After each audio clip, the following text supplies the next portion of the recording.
Halo semuanya, selamat pagi.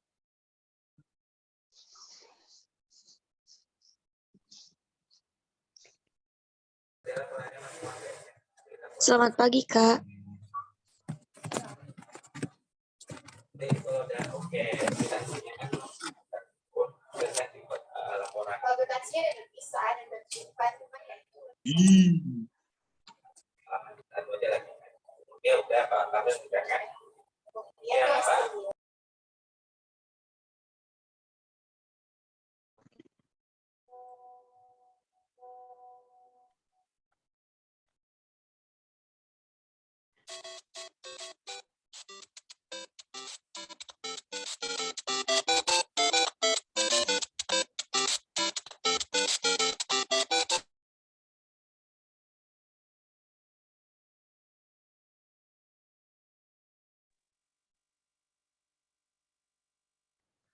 Halo semuanya, perkenalkan, nama aku Muhammad Dimas Aprilian.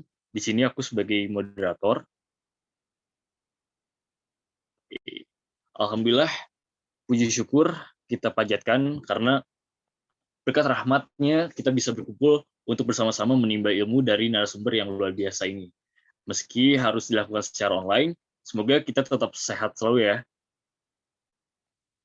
Acara ini merupakan acara pertama dari serangkaian webinar yang akan diselenggarakan oleh Mr.Edu.id. Bagi yang belum tahu nih, Mr. Edu itu apa? Mr. Edu merupakan portal pendidikan online dan offline bagi individu yang mau belajar. Tentunya mau belajar keterampilan baru agar terus berkembang dan lebih berkualitas. Tentunya teman-teman yang sudah join pada hari ini sudah pasti punya semangat dan kemampuan belajar yang tinggi. Untuk acara pada hari ini disponsori oleh Zanana Chips. Zanana Chips adalah keripik pisang yang selalu jadi teman si perut dan bisa bikin kamu senang sambil berbagi dengan yang dicinta. Tersedia di Indomaret dan juga marketplace seperti Shopee dan Tokopedia. Webinar pada hari ini mengangkat tema membangun personal branding untuk karir yang lebih baik dengan susunan acara sebagai berikut. Yang pertama adalah pembukaan, dilanjutkan oleh pemaparan materi oleh Kak Sabrina selaku HR dari Zanana Chips, dilanjut dengan sesi tanya jawab, dan diakhiri oleh penutup. Sebelum mulai, aku mau memperkenalkan dulu nih Kak Sabrina. Halo Kak Sabrina. Halo Dimas, salam kenal. Halo, salam kenal. Kak Sabrina gimana nih kabarnya hari ini? Alhamdulillah sehat. Dimas gimana kabarnya? Alhamdulillah juga baik Kak. Alhamdulillah. Oke.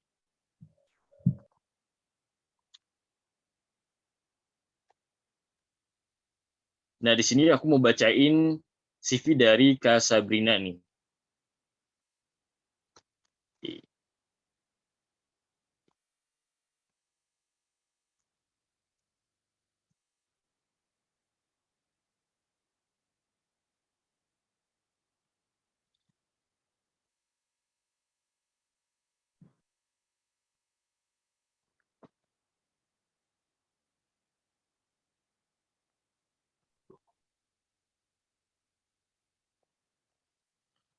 Oke, di sini Kak Sabrina pernah kerja sebagai Center of Behavior Research dan Biro Psikologi Insight 2019 yang bertanggung jawab menjadi panitia pelaksanaan dalam berbagai acara seminar di Kota Bandung. Dilanjut oleh Biro Anahata Psikologi Terapis 2019 sampai 2020. Lanjut dengan TKBPI, mendampingi anak berkebutuhan khusus dengan melakukan modifikasi perilaku, terapi, dan asesmen perkembangan. Dan selanjutnya, sebagai grup Zanana Chips dan Konspirasi Snack. Nih, bertanggung jawab dalam pelaksanaan proses rekrutmen, training, development, payroll, dan general affair. Wih, keren banget.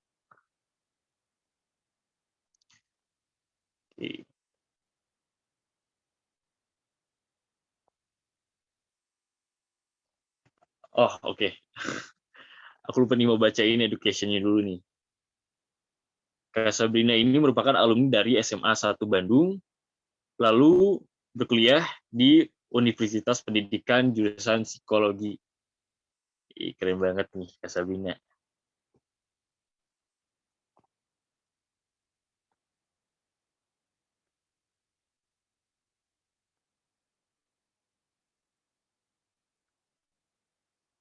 Kalau Kak Sabrina? Halo, iya Dimas, gimana?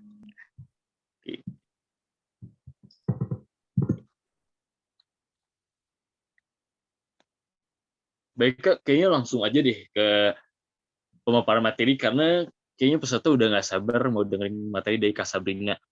Untuk waktu dan untuk mempersingkat waktu, aku persilakan ya Kak Sabrina. Oke, terima kasih ya Dimas sebelumnya, dan buat rekan-rekan dari tim Mr. Edu ya, terima kasih sebelumnya buat kesempatannya. Selamat pagi teman-teman semua, nggak nyangka ya, alhamdulillah euforia dan antusias di Sabtu pagi ini tuh ternyata cukup ramai gitu. Aku ikut senang gitu dengan banyaknya teman-teman di sini yang mau kita sharing bareng gitu ya, kita diskusi bareng tentang personal branding.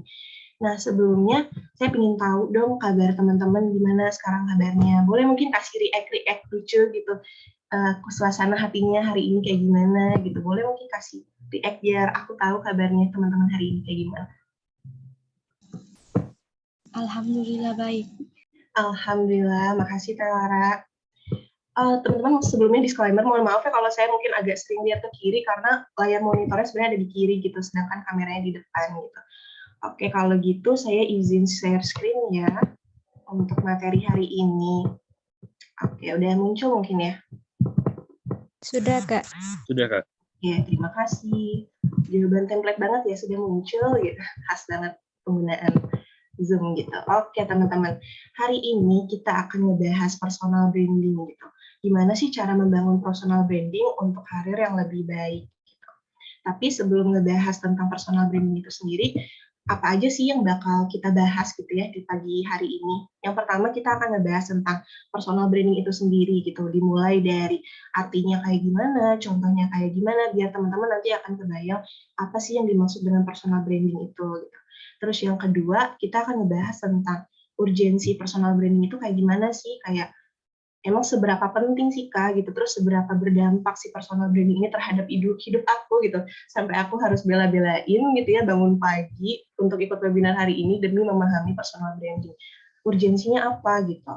Terus yang ketiga, nanti ketika kita udah tahu nih tentang materi personal branding itu apa, terus urgensinya apa, kita akan cari tahu sama-sama gimana sih Kak untuk cara ngebangun personal branding itu. Oke, nah tapi sebelum ngebahas yang materi yang pertama nih tentang personal branding itu, saya ingin minta tolong teman-teman nih sebelumnya buat kita main tebak-tebakan, oke?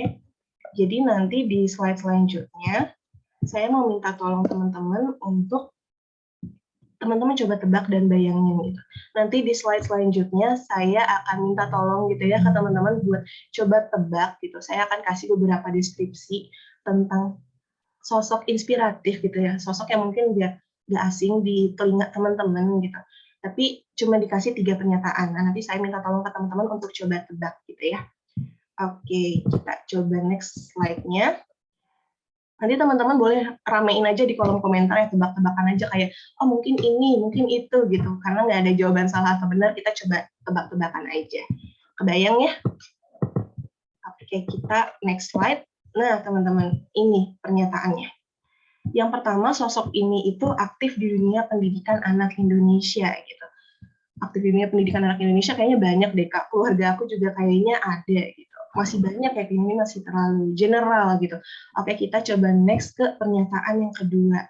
Ciri khas gaya rambut dan pakaiannya rapi. Oke, udah ada yang nebak. Oke, kolom komentar udah mulai rame nih. Kaseto, pasti. Oh, yakin banget ya ini. Kaseto kayaknya oke, rame banget. Bisa ketebak dari mana ya? Padahal cuma dikasih 3 pernyataan, tapi teman-teman kayak langsung mengarah ke satu sosok ini gitu. Padahal kan mungkin di antara jutaan manusia bisa aja gitu ya, yang punya karakteristik yang kayak gini. Oh, jelas Kaseto. Oh, oke, banyak banget yang jawab Kaseto ya. Kirain bakal ada yang jawab, oh ibu saya Kak, bapak saya, ternyata enggak ya. Ternyata teman-teman benar semua ya jawabannya Kak Seto Mulyadi. Oke, ternyata fix Kak Seto, benar Pak Re. Kak Seto Mulyadi ya. Oke teman-teman, sebelum kita ngebahas sih materinya, konteksnya apa sih Kak dengan personal branding, kita ngebahas Kak Seto nih, mohon maaf Kak Seto jadi dibawa-bawa. Tapi kita bakal minta tolong lagi nih saya buat tebak lagi nih satu orang, satu sosok inspiratif juga gitu ya. Oke teman-teman siap-siap ya, ramein kolom komentarnya lagi. Saya coba next slide. Oke, agak loading. Oke, yang pertama profesinya penulis. Kalau update story sukanya pakai hoodie. Teman-teman tahu hoodie ya, jaket yang ada kupluknya gitu yang sekarang sih suka dipakai para hijabers termasuk saya gitu ya, untuk jajan ke warung tinggal pakai hoodie gitu.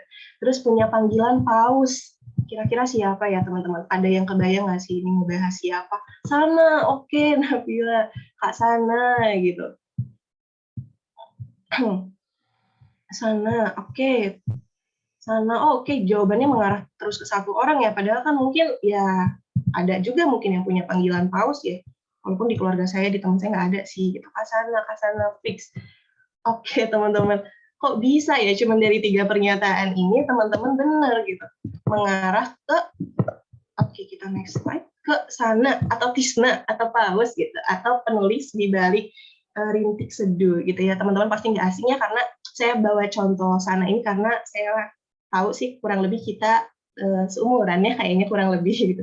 Jadi sosok Sana ini juga sosok yang cukup inspiratif gitu ya, dengan banyak prestasi yang dia lakukan gitu. Nah, terus kenapa sih Kak kita kok ngebahas Sana gitu, kok kita ngebahas Kak Seto gitu, hubungannya dengan personal branding itu apa gitu. Tanpa kita sadari teman-teman, dari kita ngebahas Sana gitu ya, dari kita ngebahas Kak Seto, kita tuh lagi ngebahas personal branding mereka gitu ya. Iya nggak sih gitu. Kenapa kita bisa nebak Kak Seto ya? Mungkin dari ini kali ya, jawaban terakhir, pernyataan terakhir, jawaban pojoknya gitu ya. Siapa lagi sih yang dipanggil Kak gitu, yang usianya mungkin sebenarnya udah menginjak dewasa menengah gitu ya, tapi memang kelihatan awet muda ya, dan memang ada historinya juga kenapa dipanggil kakak. Tapi kita tuh langsung marah Kak Seto gitu, karena itu udah jadi bagian citranya Kak Seto gitu ya, udah jadi bagian personal brandingnya Kak Seto gitu. Begitu pula juga dengan Paus gitu ya. Sana ini kan punya kebiasaan misalkan IG live gitu ya, pakai hoodie, terus juga dia juga punya sapaan akrab gitu ya, dipanggil Paus gitu ya, sedangkan pasukannya itu teri gitu ya. Itu kan membuat kita tuh langsung otak kita tuh menyambungkan, oh ya udah ini auto Sana nggak sih, fix Sana kan, makanya tadi bilangnya fix Kak Seto, fix Sana. Sebenarnya itu kita lagi ngebahas personal branding mereka secara nggak langsung gitu ya. Jadi sesuatu, nah balik lagi, jadi maksudnya personal branding itu apa Kak gitu. Nah, ternyata personal branding ini adalah persepsi yang dibentuk bagaimana orang lain melihat dan menilai diri kita gitu. Jadi kan kita punya penilaiannya terhadap Sana dan Kak Seto gitu. Oh, Sana tuh yang profesinya penulis nih gitu, yang suka bikin podcast juga. Terus kalau persepsi kita tentang Kak Seto, oh Kak Seto itu yang expert di bidang psikolog anak ya, yang aktif di dunia pendidikan Indonesia gitu. Jadi personal branding mereka tuh terbentuk dengan hal-hal yang mereka lakukan secara konsisten gitu, yang mereka tunjukkan mungkin secara sengaja dan tidak sengaja bisa jadi gitu ya, yang menjadi personal branding mereka. Jadi personal branding itu bisa mulai dari penampilan, gestur, karakter, kompetensi, atau mungkin sesuatu yang kita lakukan secara konsisten gitu ya, kata kuncinya konsisten, dan dapat menjadi bagian personal branding yang akhirnya menjadi penilaian oleh orang lain gitu. Misalkan contoh, padahal cuma dari penampilan ya, tapi kita lihat ya gayanya Kak Seto ini kayaknya nggak berubah gitu, khas banget dengan gaya rambutnya gitu ya, dengan pakaiannya yang cukup formal gitu ya, sering kali kita lihat gitu. Terus juga mungkin dari penampilan Sana gitu ya, yang terlihat dia tuh anaknya simpel gitu ya, sederhana tapi berkelas gitu ya. Kebayang nggak sih, oh Sana tuh gayanya kayak gini ya pakaiannya. Atau mungkin kalau dari gestur, kebayangnya gimana bijaknya, gimana wibawanya Kak Seto gitu. Sekarang aja saya kayak tiba-tiba kedengeran suara Kak Seto gitu, karena saking personal branding beliau cukup kuat gitu ya. Itu mulai dari penampilan, gestur juga berpengaruh, terus juga karakter gitu. Kalau karakter mungkin saya contohnya dari Sana ya, karena saya juga cukup sering untuk perhatiin Instagramnya gitu ya, cukup seru gitu. Sana ini kan cukup sering berinteraksi ya dengan sebenarnya mungkin istilahnya buat fansnya atau mungkin buat membaca bukunya gitu ya, pendengar podcastnya itu kan pasukan teri ya katanya. Dan saya ngelihatnya itu jadi kayak nggak ada gap gitu antara Sana dengan penggemarnya gitu. Ibaratnya Sana itu seorang idola, punya punya penggemar dipanggil teri gitu. Tapi dengan adanya pemaknaan kayak gitu kayak nggak ada batasan gitu ya antara Sana dengan para teri ini. Itu kan bisa kita lihat jadi, oh karakter Sana itu kayaknya anaknya humble banget ya gitu, dekat sama siapapun gitu, even teri yang belum dia temuin tuh, tapi dia pembawaannya itu kayak ramah, baik, dan segala macam. Itu tuh bisa jadi branding orang tersebut, gitu. Bisa jadi bahan penilaian kita kan, yang bahkan kita pun belum pernah ketemu sosok-sosok ini, tapi jadi bahan penilaian kita. Oh, Sana tuh yang kayak gini ya, oh Kak Seto ini yang kayak gini, yang profesinya ini ya, yang gayanya gini ya.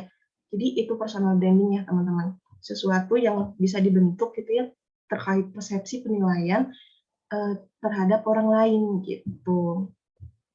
Semoga kebayang ya teman-teman gitu tentang personal branding itu.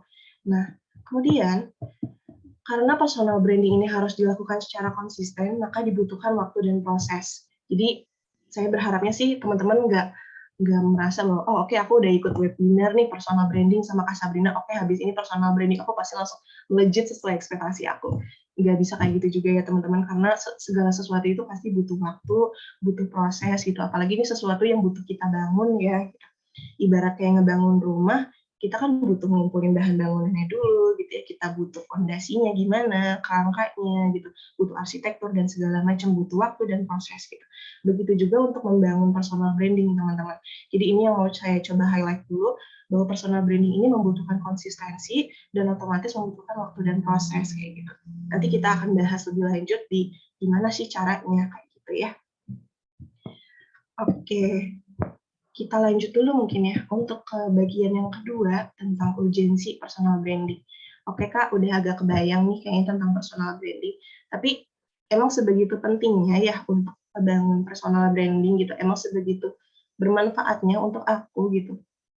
Emang gimana sih dampaknya gitu. Oke, sebelum ngebahas itu, disclaimer lagi teman-teman, saya mau kasih disclaimer bahwa jangan jadikan personal branding ini sebagai tujuan, tapi anggap personal branding itu bonus gitu. Kenapa? Nanti kita akan bahas di beberapa slide selanjutnya ya, tapi ini disclaimer dulu, jangan jadikan personal branding ini sebagai tujuan. Kayak gitu. Oke, kita bahas dulu ya tentang mungkin terkait manfaat atau kenapa pentingnya kita ngebahas personal branding. Oke, yang pertama, kita itu personal branding ini dapat membentuk kredibilitas dan menunjukkan kemampuan kita. Nah, maksudnya gimana, Kak? Nggak kebayang gitu. Iya sih, saya juga nggak kebayang ya kalau nggak dikasih contoh.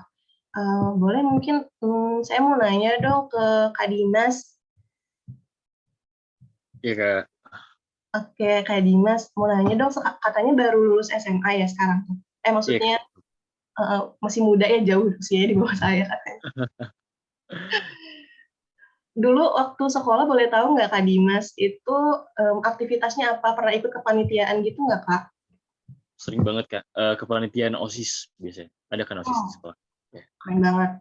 Masih muda, aktif gitu. Dulu waktu di OSIS ikut sebagai divisi apa gitu paling sering?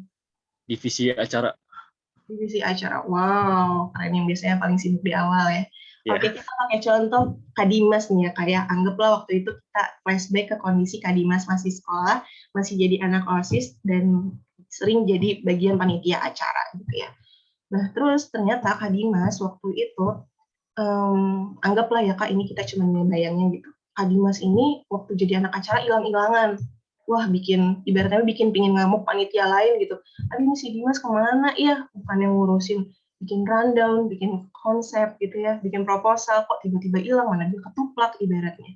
Nah, kompetensi atau perilaku Kak Dimas tadi yang ditunjukin itu bisa membentuk personal branding dia. Kebayang nggak sih teman-teman, kita mau nggak sih untuk kerjasama lagi sama orang yang nggak bisa menjaga kredibilitas, yang nggak bisa ngejaga kepercayaan kita yang udah kita kasih gitu. Kita udah pilih Dimas nih buat jadi ketuplak acara, tapi kok Dimasnya kayak gitu ya gitu. Ketika mau ada acara lagi, kita jadi auto mikir nggak sih, bener nih mau ambil risiko untuk kerjasama sama Dimas lagi, ibaratnya kemarin aja Dimas ngerjain prokernya kayak gitu loh gitu. Jadi itu tuh udah jadi bagian personal branding ya, gitu, secara nggak langsung gitu. Padahal mungkin Kak Dimas cuma ngelakuin miss di project itu aja gitu, tapi itu tuh bisa menjadi personal branding gitu, jadi bahan penilaian teman-teman Dimas yang lain kayak, Dimas mah kayaknya enggak deh, skip dulu gitu, lain kali aja deh, next time gitu. Kebayang yang kemarin gitu nggak mau lagi gitu, itu tuh bisa jadi personal branding gitu. Jadi personal branding itu sesuatu yang kita lakukan secara konsisten itu bisa membentuk kredibilitas kita gitu, dan menunjukkan kemampuan kita. Kayak gitu teman-teman, semoga kebayang ya. Terus untuk yang kedua, terus dampak apa lagi Kak? Manfaatnya apa sih kita ngebahas personal branding? Yang kedua, ternyata bisa memperluas koneksi, mendatangkan peluang dan kesempatan gitu. Kita balik kondisinya gitu ya. Misalkan Kak Dimas saat ini tuh jauh lebih amanah gitu. Dia udah introspeksi gitu ya, udah aku perbaiki dari yang kemarin gitu. Dia dapat proyekan lagi, dapat kesempatan lagi. Kemudian dia akhirnya menunjukkan optimalisasi di proyek terbaru ini. Terus teman-teman juga ketika bikin proyek baru nih, siapa ya yang handle acara, misalkan acara yang berbeda gitu. Oh coba deh kontak Dimas, kemarin dia handle ini bagus loh gitu. Dia bisa dapat bintang tamu yang oke-oke loh gitu. Terus konsep acaranya juga fresh banget loh gitu.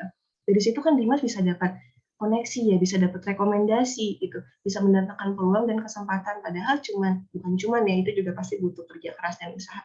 Tapi dari ketika kita melakukan yang terbaik, itu tuh jadi bahan penilaian orang gitu teman-teman. Jadi saya selalu percaya sih, apapun yang teman-teman lakukan gitu ya, kebaikan sekecil apapun gitu, insya Allah itu tuh akan berbalik lagi untuk kita gitu, akan memberikan peluang dan kesempatan lain, walaupun mungkin tidak langsung di hari itu tuh dapat balasannya gitu, ibarat kebaikan itu. Tapi insya Allah mungkin akan berbalik untuk kita mungkin dengan bentuk yang lain gitu, di waktu yang lain, tapi saya selalu percaya itu sih. Kayak gitu, kurang lebih. Nah, yang ketiga kita mungkin akan ngebahas dari sudut pandang recruiter ya, teman-teman gitu, karena saya ada profesi sebagai HR. Yang ketiga ini kita akan ngebahas terkait, nah, kalau kamu kenal diri, recruiter akan mendekati. Nah, maksudnya gimana Kak kenal diri gitu? Asal aku udah tahu kok nama aku Sabrina, aku asli orang Bandung gitu ya. Tapi kenal diri bukan sekedar kenal diri, teman-teman. Karena kalau ketika teman-teman ini, contohnya misalkan, teman-teman mau menginformasikan suatu informasi gitu ya, tapi teman-teman belum tahu sepenuhnya gitu dengan detail informasi ini gitu. Teman-teman mau nyampaikan informasi ini ke orang lain juga bingung nggak sih gitu, jadi ae gitu, karena teman-teman juga belum kenal, belum tahu gitu informasi apa yang ingin ditujukan. Nah, begitu juga interaksi antara kandidat dengan recruiter gitu. Ibaratnya kan kandidat itu ingin nunjukin, nih Pak, Bu, Bapak Ibu recruiter gitu, aku punya kompetensi ini loh, aku punya interest di bidang ini, di company ini, yang kayak gini, industri ini, dan segala macam gitu. Kalau teman-teman bisa menjelaskan itu dengan baik, gitu, dengan deskriptif, recruiter juga akan jadi lebih kebayang ya, oh ternyata kandidat ini tuh expertnya di bidang ini ya, dia punya interest di bidang ini ya. Jadi ketika teman-teman bisa untuk mendeskripsikan gitu ya, menyampaikan informasi diri teman-teman dengan baik, recruiter juga akan lebih mudah untuk memahami teman-teman gitu ibaratnya. Kayak misalkan contohnya teman-teman ingin nunjukin nih informasi tentang diri teman-teman lewat CV, lewat portofolio, karya teman-teman, bisa dari berbagai medsos, LinkedIn, Instagram gitu. Ketika teman-teman bisa untuk nunjukin hal-hal tersebut, itu recruiter juga mungkin otomatis akan yang datang sendiri gitu ibaratnya, karena teman-teman udah punya branding tersendiri gitu terkait kompetensi yang teman-teman ingin geluti gitu. Nah, jadi sebenarnya balik lagi kenapa tadi saya dibilang jangan jadikan personal branding itu sebuah tujuan gitu, tapi anggaplah bonus. Karena ibaratnya personal branding itu akhirnya gitu. Personal branding itu tuh terbentuk kalau kita sudah melakukan hal-hal yang ingin kita tuju secara konsisten gitu ya, teman-teman. Nanti mungkin kita akan bahas lagi lebih lanjut ya terkait hal tersebut kayak gitu.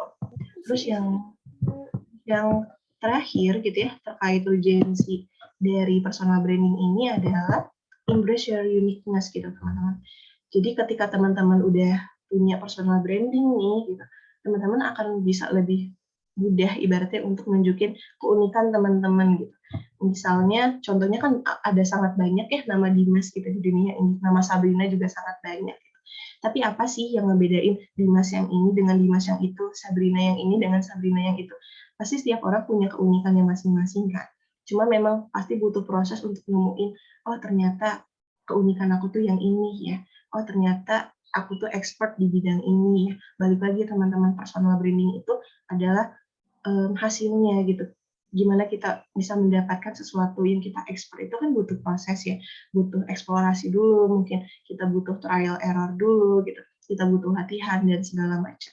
Tapi lewat personal branding ketika kita lagi proses membangun personal branding ini itu, kita secara beriringan gitu ibaratnya akan membentuk atau menunjukkan, oh ini ternyata keunikan diri aku dibandingkan kandidat lain. Kayak gitu teman-teman. Jadi fokus untuk tingkatkan kapasitas diri ya teman-teman, bukan untuk membangun kesan untuk dinilai orang lain. Karena pengalaman juga sama saya waktu itu beberapa kali screening CV kandidat, jadi kan recruiter itu juga suka cross check gitu ya, double cross check, pengen tahu deh performa dia misalkan di company sebelumnya gitu. Kalau ada kenalan saya coba tanya atau misalkan kalau ada kontak yang bisa saya hubungi gitu. Beberapa kali saya ketemu kandidat yang ternyata nggak ada namanya di database tersebut gitu, padahal secara CV dia sangat oke gitu. Tapi ketika dia ternyata pas di cross check tidak ada datanya, recruiter juga jadi mundur ibaratnya. Loh kok nggak ada ya datanya, kenapa di CV beda ya gitu. Atau mungkin ada nih banyak kandidat yang CV-nya oke banget gitu. Udah bisa menjelaskan secara runut, deskriptif gitu ya. Terus juga membuat recruiter oh ini yakin nih buat dibawa ke tahapan selanjutnya gitu. Tapi ketika interview belum bisa untuk menyampaikan info-info yang recruiter butuhkan misalkan, atau setidaknya menyampaikan informasi sama kayak di CV gitu. Kadang kurang komunikatif gitu ya, kurang interaktif, jadinya akhirnya mundur lagi gitu. Jadi di sini fokusnya jangan membuat gimana ya cara bikin CV yang keren gitu. Gimana biar LinkedIn aku banyak dicari gitu, views-nya banyak, terus yang searching-nya banyak itu recruiter-recruiter. Itu boleh gitu, tapi juga diimbangi dengan kapasitas diri. Teman-teman juga harus ditingkatin ibaratnya gitu. Jadi fokusnya bukan membangun kesannya, karena kesan orang lain itu kan sesuatu yang nggak bisa kita kontrol ya teman-teman. Yang bisa kita kendalikan itu kan apa yang bisa kita lakuin gitu ya, kita produktif gitu ya, kita belajar hal baru, kita cobain hal-hal baru, cari pengalaman, itu yang bisa kita kendalikan. Sesuatu yang di luar kendali kita kayak penilaian orang sebenarnya, pandangan orang lain terhadap kita itu kan nggak bisa sepenuhnya kita kontrol gitu ya. Jadi kalau kita fokusnya fix aku ingin bikin personal branding aku di Instagram kayak selebgram kayak gini gitu, itu nggak apa-apa juga sebenarnya. Cuman kalau kita fokusnya ke sana takutnya teman-teman capek gitu, takutnya teman-teman keburu lelah duluan gitu, karena kalau kita fokusnya ke sesuatu yang di luar kendali kita itu nggak ada ujungnya gitu, dan nggak bisa selalu sesuai dengan ekspektasi kita gitu. Sedihnya, tapi memang jalannya hidup seperti itu ya. Jadi balik lagi fokus untuk tingkatkan kapasitas diri, jadiin personal branding itu bonus aja gitu. Kayak gitu. Karena saya selalu percaya sih apa yang teman-teman bangun gitu ya, walaupun mungkin balik lagi ya takes time gitu ya, butuh waktu, butuh proses, butuh kerja keras, butuh usaha yang nggak mudah, tapi itu tuh akan membuahkan hasil gitu. Karena seringkali sesuatu yang munculnya cepat, hilangnya juga cepat gitu ya. Beda sama orang yang mungkin mulainya pelan-pelan, tapi dia tuh nunjukin otentiknya dirinya gitu, keunikan dirinya tuh akhirnya kebentuk gitu, melalui proses panjang yang dia udah jalani kayak gitu. Semoga saya nggak kecepatan ya teman-teman untuk penjelasannya. Sampai saat ini masih bisa diikuti. Semoga bisa ya. Oke, kita lanjut ke bagian terakhir. Oke Kak, oke deh, personal branding itu sesuatu yang penting. Aku juga udah kebayang tadi contohnya dari Kak Sana sama Kak Seto tadi. Tapi caranya gimana ya untuk memulai membangun personal branding gitu? Aku belum sepenuhnya kebayang nih. Oke, sebenarnya balik lagi ya teman-teman, kayak yang tadi saya udah bilang beberapa kali, bahwa personal branding ini anggaplah sebuah bonus, jadi bukan tujuan awal kita nih. Jadi caranya bagaimana, kita mulai dulu dengan kita udah kenal belum sih sama diri kita, kita udah tahu belum sih apa yang kita suka, apa yang kita mau kejar gitu. Kita mau kerja di bidang karir seperti apa, soft skill apa yang dibutuhin gitu, kemampuan kita udah sejauh apa untuk ada di posisi itu, kita udah tahu belum sih gitu. Kalau belum, berarti di situ PR awalnya gitu. Kita harus kenal diri lebih jauh, kita mungkin harus eksplorasi, kita harus ketuk lagi nih diri kita gitu. Aku sukanya apa ya? Coba ajak ngobrol diri deh gitu. Nggak apa-apa self talk aja gitu, malam-malam refleksi diri gitu. Kadang kita terlalu banyak distraksi ya, terlalu lihat sesuatu di luar diri kita, sampai lupa ngajak ngobrol diri sendiri gitu ya. Kayak, oh ternyata aku sukanya ini ya, kalau yang kemarin itu mungkin karena aku melihat influencer ini atau dan segala macam. Jadi kita latih buat kita semakin terkoneksi gitu dengan diri sendiri. Nah, caranya gimana? Saya waktu itu dapat salah satu cara gitu ya dari salah satu dosen saya juga di UPI dari Kang Zen, itu cukup membantu saya juga gitu dalam pengembangan diri dan pemilihan karir ibaratnya. Waktu itu Kang Zen kasih untuk formula 4E namanya. Jadi di sini kita diajak buat yuk coba di list gitu. Kegiatan apa aja sih yang aku suka, yang mungkin nanti bisa memberikan hasil gitu untuk aku expert di bidang itu. Prosesnya tuh kayak gimana sih? Soalnya kayaknya kan aku banyak banget deh yang aku suka tuh gitu. Banyak banget hal yang pengen aku gelutin gitu. Tapi aku bingung untuk milih bidang karir yang aku mau. Aku pengen multi karir sih dan segala macam. Kayak banyak kebingungan karena waktu itu juga saya belum bisa mengelola kesukaan atau aktivitas yang ingin saya tuju gitu. Akhirnya Kang Zen kasih tahu ilmu ini gitu, formula 4E. Ada easy, enjoy, expert, dan earn gitu. Nanti teman-teman boleh coba mungkinnya setelah webinar ini, teman-teman bikin kolom aja gitu di kertas gitu, coret-coret aja yang harus bagus. Bikin kolom easy, enjoy, expert, dan earn gitu. Teman-teman coba list aktivitas yang menurutku mudah itu apa aja ya. Misalkan, oh aku anaknya suka nulis, atau aku anaknya suka konten nih, gampang sih, itu mah tiap hari juga aku konten gitu, bikin story. Terus misalkan aku sukanya masak, itu gampang banget, itu mah kerjaan sehari-hari aku, misalkan coba di list aja, coba di list, itu bagian easy-nya, terus nanti teman-teman coba pindah ke kolom enjoy. Oke, ini udah ada nih list kegiatan yang menurut aku mudah, yang effortless gitu ya, yang nggak terlalu perlu usaha keras untuk ngelakuinnya. Tapi aku enjoy nggak yang ngelakuinnya gitu. Aku menikmati nggak ya ketika melakukan kegiatan itu, misalkan dalam durasi yang cukup lama dengan intensitas yang cukup lama gitu. Kalau misalkan nulis, iya sih aku enjoy misalkan. Terus misalkan apa lagi ya? Oh oke, bikin konten aku suka sih gitu. Karena itu hal yang biasa aku lakuin dan aku seneng ngelakuinnya. Tapi kalau masak enggak sih kayaknya sebenarnya mah gitu. Aku nggak terlalu enjoy gitu untuk masak. Aku lebih senang makan gitu. Oke, nggak usah dimasukin ke kolom enjoy gitu. Jadi kita belajar untuk mengklasifikasikan apa aja nih yang kita suka gitu. Terus nanti ke bagian expert, nanti teman-teman akan tahu ketika teman-teman coba untuk geluti tadi ya misalkan menulis gitu, teman-teman senang nulis, nanti teman-teman akan ada ketertarikan untuk mengulik tentang ilmu kepenulisan, misalkan, terus ikut kelas-kelas kompetensi untuk meningkatkan teman-teman yang senang nulis gitu ya. Akhirnya nanti teman-teman expert jadi ahli dan nanti teman-teman bisa mendapatkan earn gitu, bisa mendapatkan hasil dari situ walaupun mungkin hasilnya nggak selalu uang gitu ya. Mungkin bisa dapat networking gitu ya dari situ, bisa dapat kesempatan sesuatu gitu ya, kesempatan sharing, kesempatan kerja atau apapun itu. Jadi di sini waktu itu Kang Zen ngebantu saya banget untuk bisa mengklasifikasikan, merunutkan gitu ya, ibaratnya aku banyak banget nih kemarin yang aku suka gitu, tapi kok aku ngerasa kayak nggak ada expert di bidang apapun ya, suka aja semua gitu, semua dilakuin, tapi kok kayak kayak nggak kemana-mana juga gitu ibaratnya. Akhirnya dibantu dengan formula 4T ini untuk difokuskan gitu, untuk nanti harapannya gitu bisa earn gitu, seneng ya ngebayanginnya gitu. Udah mau mudah, maksudnya kita mudah ngelakuinnya, enjoy gitu ya. Terus kita jadi ahli di situ, bisa mendapatkan sesuatu juga gitu dari kegiatan yang kita sukai. Jadi ini mungkin nyari sesuatu yang passionate gitu dari diri teman-teman. Kayak gitu. Ini mungkin terkait penggalian soft skill gitu ya, teman-teman, atau hard skill. Nah, kemudian selanjutnya terus cara yang lainnya dong Kak, oke deh nanti aku coba kerjain ya habis webinar gitu. Tapi pengen cara yang lain dong, cara yang lain kayak gimana gitu. Yang pertama tetap ya tentang kenal diri yang pertama itu coba tanya orang yang teman-teman percaya. Ini juga saya coba lakuin metode ini waktu itu. Waktu itu juga saya kebetulan ikut kelasnya Kang Zen gitu ya untuk proses kenal diri. Sampai ada kelasnya teman-teman memang karena waktu itu juga saya lagi dalam kondisi bingung gitu ya sama diri sendiri. Akhirnya ikut kelas itu dan cukup membantu gitu.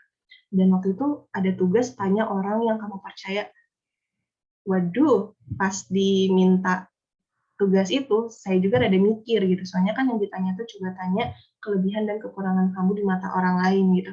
Walaupun itu orang yang percaya kan ada ya sedikit mah rasa takut dihakimi, aduh penilaian aku di mata orang tuh kayak gimana ya, namanya manusia gitu ya, pengennya mah kelihatan baik.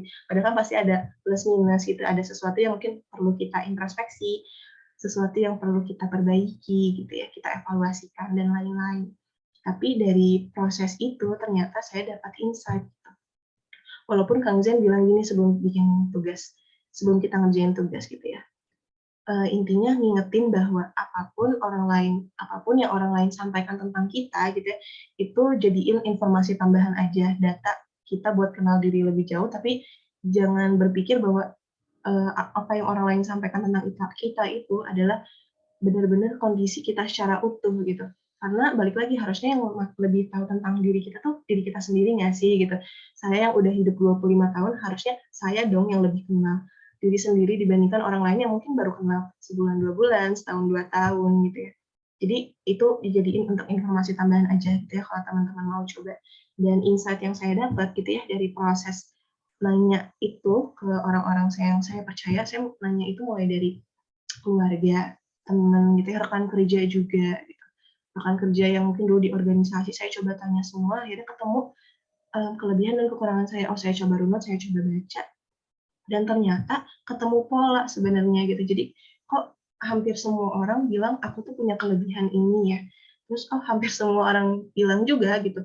Aku dianggapnya punya kekurangan yang iya juga sih, ini emang ada di diri aku gitu. Jadi kayak ketemu pola yang mungkin secara nggak langsung itu udah jadi branding kita di hadapan orang lain gitu.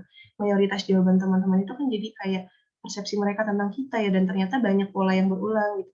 Salah satunya waktu itu yang saya ingat itu kelebihan saya itu dianggap sebagai bisa jadi teman cerita waktu itu. Dan kekurangannya waktu itu yang saya ingat itu yang cukup berulang itu tipikal anak yang dulu saya sempat ada di fase menutup diri. Jadi ketika saya tanya ke teman-teman yang menemani saya gitu ya di fase saya menutup diri itu jawabnya gitu, anaknya tertutup gitu, nggak banyak ngobrol dan segala macam gitu. Nah di situ saya jadi bahan introspeksi gitu, oh bahwa ternyata apa yang kita lakuin secara konsisten itu tuh juga bisa jadi bahan penilaian orang-orang di sekitar kita loh tanpa saya sadar waktu itu. Itu tuh ya saya ya nggak mau ngobrol banyak aja tentang kehidupan personal gitu. Tapi ternyata orang-orang menilai oh diri saya itu tertutup ya.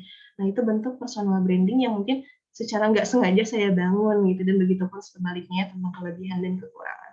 Jadi mungkin nanti teman-teman boleh nih coba tanya gitu ya ke lingkungan terdekat gitu, ke orang teman-teman yang dipercaya buat nambah data aja gitu, untuk nambah info, udah seberapa jauh sih aku kenal diri aku, kayak gitu. Terus yang kedua, begin and in mind gitu. Jadi saya dapat konsep ini itu dari bukunya Stephen Covey gitu ya, tentang Seven Habits. Jadi di buku itu ngebahas tentang kebiasaan-kebiasaan apa saja sih yang dimiliki oleh orang sukses gitu. Salah satunya ini. Jadi gimana kita membiasakan diri untuk memikirkan tujuan akhir kita tuh maunya kayak gimana sih gitu ibaratnya. Misalkan personal branding yang pengen kita bentuk tuh pengen jadi sosok yang kayak gimana sih gitu. Misalkan contohnya aku pengen jadi sosok direktur HR deh, itu kan tujuan akhir ya. Nah, ketika kita udah punya tujuan akhir itu, kita akan jadi lebih punya gambaran atau bayangan untuk breakdown dari tujuan itu. Oh oke, kalau aku mau jadi direktur HR, berarti aku harus punya kompetensi apa aja ya, leadership, manajemen, apapun gitu ya. Terus aku harus ikut kelas kompetensi apa aja untuk bisa sampai di level itu. Karena kan pasti ada jenjang karirnya ya, nggak bisa lalu ujuk-ujuk jadi direktur gitu. Pasti saya juga kaget dan pasti saya nggak sanggup gitu dalam level sekarang. Gitu. Jadi begin and in mind gitu. Coba teman-teman bayangin, aku mau jadi seperti apa ya ke depannya gitu untuk membentuk teman-teman dari sekarang gitu. Nanti lanjut ke poin selanjutnya. Nah, yang ketiga itu teman-teman jadi diri sendiri. Karena mau jadi siapa lagi gitu. Semua orang udah punya identitasnya masing-masing gitu. Kita juga harus punya meng-embrace gitu ya diri kita sendiri, itu kita pasti punya kebaikan dan keunikan masing-masing. Saya selalu percaya itu sih. Apapun background-nya gitu ya, latar belakang gimana pun, setiap orang itu dititipkan oleh Allah gitu ya, oleh Tuhan, sesuatu yang baik di dalam dirinya gitu, keunikan tersendiri yang bisa memberikan banyak manfaat gitu. Cuma mungkin tapi aku nggak tahu Kak apa yang bermanfaat dari diri aku, nggak apa-apa, di situ celahnya untuk teman-teman cari tahu gitu, untuk makin kenal diri sendiri kayak gitu. Dan yang terakhir, yang dari tadi saya ulang-ulangi, konsisten dan mulai dari saat ini. Karena kalau kita nggak ngelakuin secara konsisten, gimana mau kebentuk gitu, ibaratnya mau bangun rumah, nanti deh sebulan kerjain, 2 bulan kerjain, ya kapan selesai-selesainya gitu ya kalau nggak dicicil sama emang kulit tiap hari gitu ya. Jadi harus dilakuin secara konsisten dan mulai dari saat ini. Karena kalau misalkan punya mindset, aku pengen bikin konten, tapi nanti deh kalau punya iPhone gitu, biar lebih jernih gitu. Tapi nggak mulai-mulai juga kita nggak melatih skill kita gitu. Kita juga nggak terbiasa untuk meningkatkan kapasitas diri kita untuk produktif. Kalau kita mulainya mikirnya nanti deh besok lagi, nanti deh besok aku beneran aku coba gitu. Kadang pola pikir itu yang membuat kita nyaman, akhirnya prokrastinasi lagi. Jadi memang mulai dari saat ini aja, nggak apa-apa, nggak sempurna gitu. Karena balik lagi, semua itu butuh waktu dan proses. Kayak gitu, teman-teman. Semoga cukup kebayang ya dan cukup bisa memberikan insight gitu dan ada hal baik dari yang saya sampaikan saat ini gitu. Mungkin nanti kalau misalkan Kak kurang jelas deh penjelasan tentang ini atau Kak aku pengen tahu dong tentang ini, nanti mungkin bisa dibantu sama Kak Dimas ya untuk kita ngobrol-ngobrol lebih lanjut. Tapi mungkin sebelumnya saya dapat info dari teman-teman panitia kalau peserta hari ini cukup banyak yang fresh graduate ya, artinya yang baru lulus, terus yang lagi fase pencarian kerja gitu ya. Saya mau ngucapin alhamdulillah selamat gitu ya teman-teman. Selamat berdinamika kembali, selamat udah menyelesaikan tanggung jawabnya di dunia perkuliahan gitu ya, atau di dunia sekolah. Semoga teman-teman yang lagi mengupayakan sesuatu gitu ya, entah mungkin lagi nyari kerja, nyari kesempatan baru gitu ya, Allah mudahkan setiap prosesnya gitu ya. Mungkin teman-teman nggak mudah menghadapinya karena kan ini fase baru ya teman-teman. Mungkin teman-teman ada yang lagi ngerasa insecure gitu, bingung, hilang arah, belum kenal sama diri sendiri gitu, gak tahu kedepannya harus ngapain dan segala macam. Saya cuma mau bilang gak apa-apa, karena saya pun dulu pernah ada di kondisi kayak gitu, benar-benar feeling lost waktu itu. Sampai akhirnya saya nulis sebuah kalimat gitu ya, yang sebenarnya itu buat reminder buat diri saya. Waktu itu saya ingat banget, saya nulis tulisan ini itu kurang lebih kayaknya waktu saya habis lulus, terus saya masih kerja part-time waktu itu di suatu sekolah gitu ya. Dan waktu itu awal-awal masuk pandemi gitu, jadi masih adaptasi, masih serba bingung, aduh ini harus gimana nih, ada pandemi gitu ya. Ibaratnya proses rekrutmen pada di hold gitu ya, nggak semudah yang aku kira gitu waktu itu nyari kerja tuh. Akhirnya waktu itu aku nulis ini teman-teman. Semoga bisa jadi reminder buat kita semua ya. Waktu itu saya nulis ini sekitar tahun 2020 kalau nggak salah. Tulisannya gini, cepat atau lambatnya suatu pencapaian tidak mendefinisikan kamu sebenarnya. Proses dan perjalanan setiap orang ini memiliki lika-liku dan cerita sendiri. Berhenti membandingkan karena kamu hebat dengan ceritamu sendiri. Jadi mungkin buat teman-teman yang lagi ada di fase insecure, ngebandingin, waduh LinkedIn teman aku, udah kayak gini, udah kayak gitu, Instagram dia udah pencapaian ini, pencapaian itu, dijadiin motivasi boleh, dijadiin inspirasi boleh, tapi kalau dijadiin proses membandingkan diri teman-teman itu nggak adil dan itu nggak sehat gitu, karena perbandingan yang adil itu ngebandingin diri teman-teman yang hari ini dengan kondisi yang sekarang, itu perbandingan yang adil dan lebih objektif sebenarnya gitu. Jadi saya mau titip nikmati prosesnya teman-teman, walaupun mungkin nggak mudah gitu ya, walaupun mungkin kayak aduh Kak asli berat banget gitu untuk nyari kerja gitu, untuk nyari apa sih yang aku mau, apa yang pengen aku kejar gitu. Gak apa-apa, disitulah ruang dan celahnya teman-teman untuk nyari tahu gitu, itulah kesempatan teman-teman gitu. Anggap itu sebuah kesempatan untuk berkembang. Kayak gitu teman-teman, semoga ada hal baiknya dari apa yang tadi saya sampaikan. Udah cukup kayaknya Kak Dimas dari saya.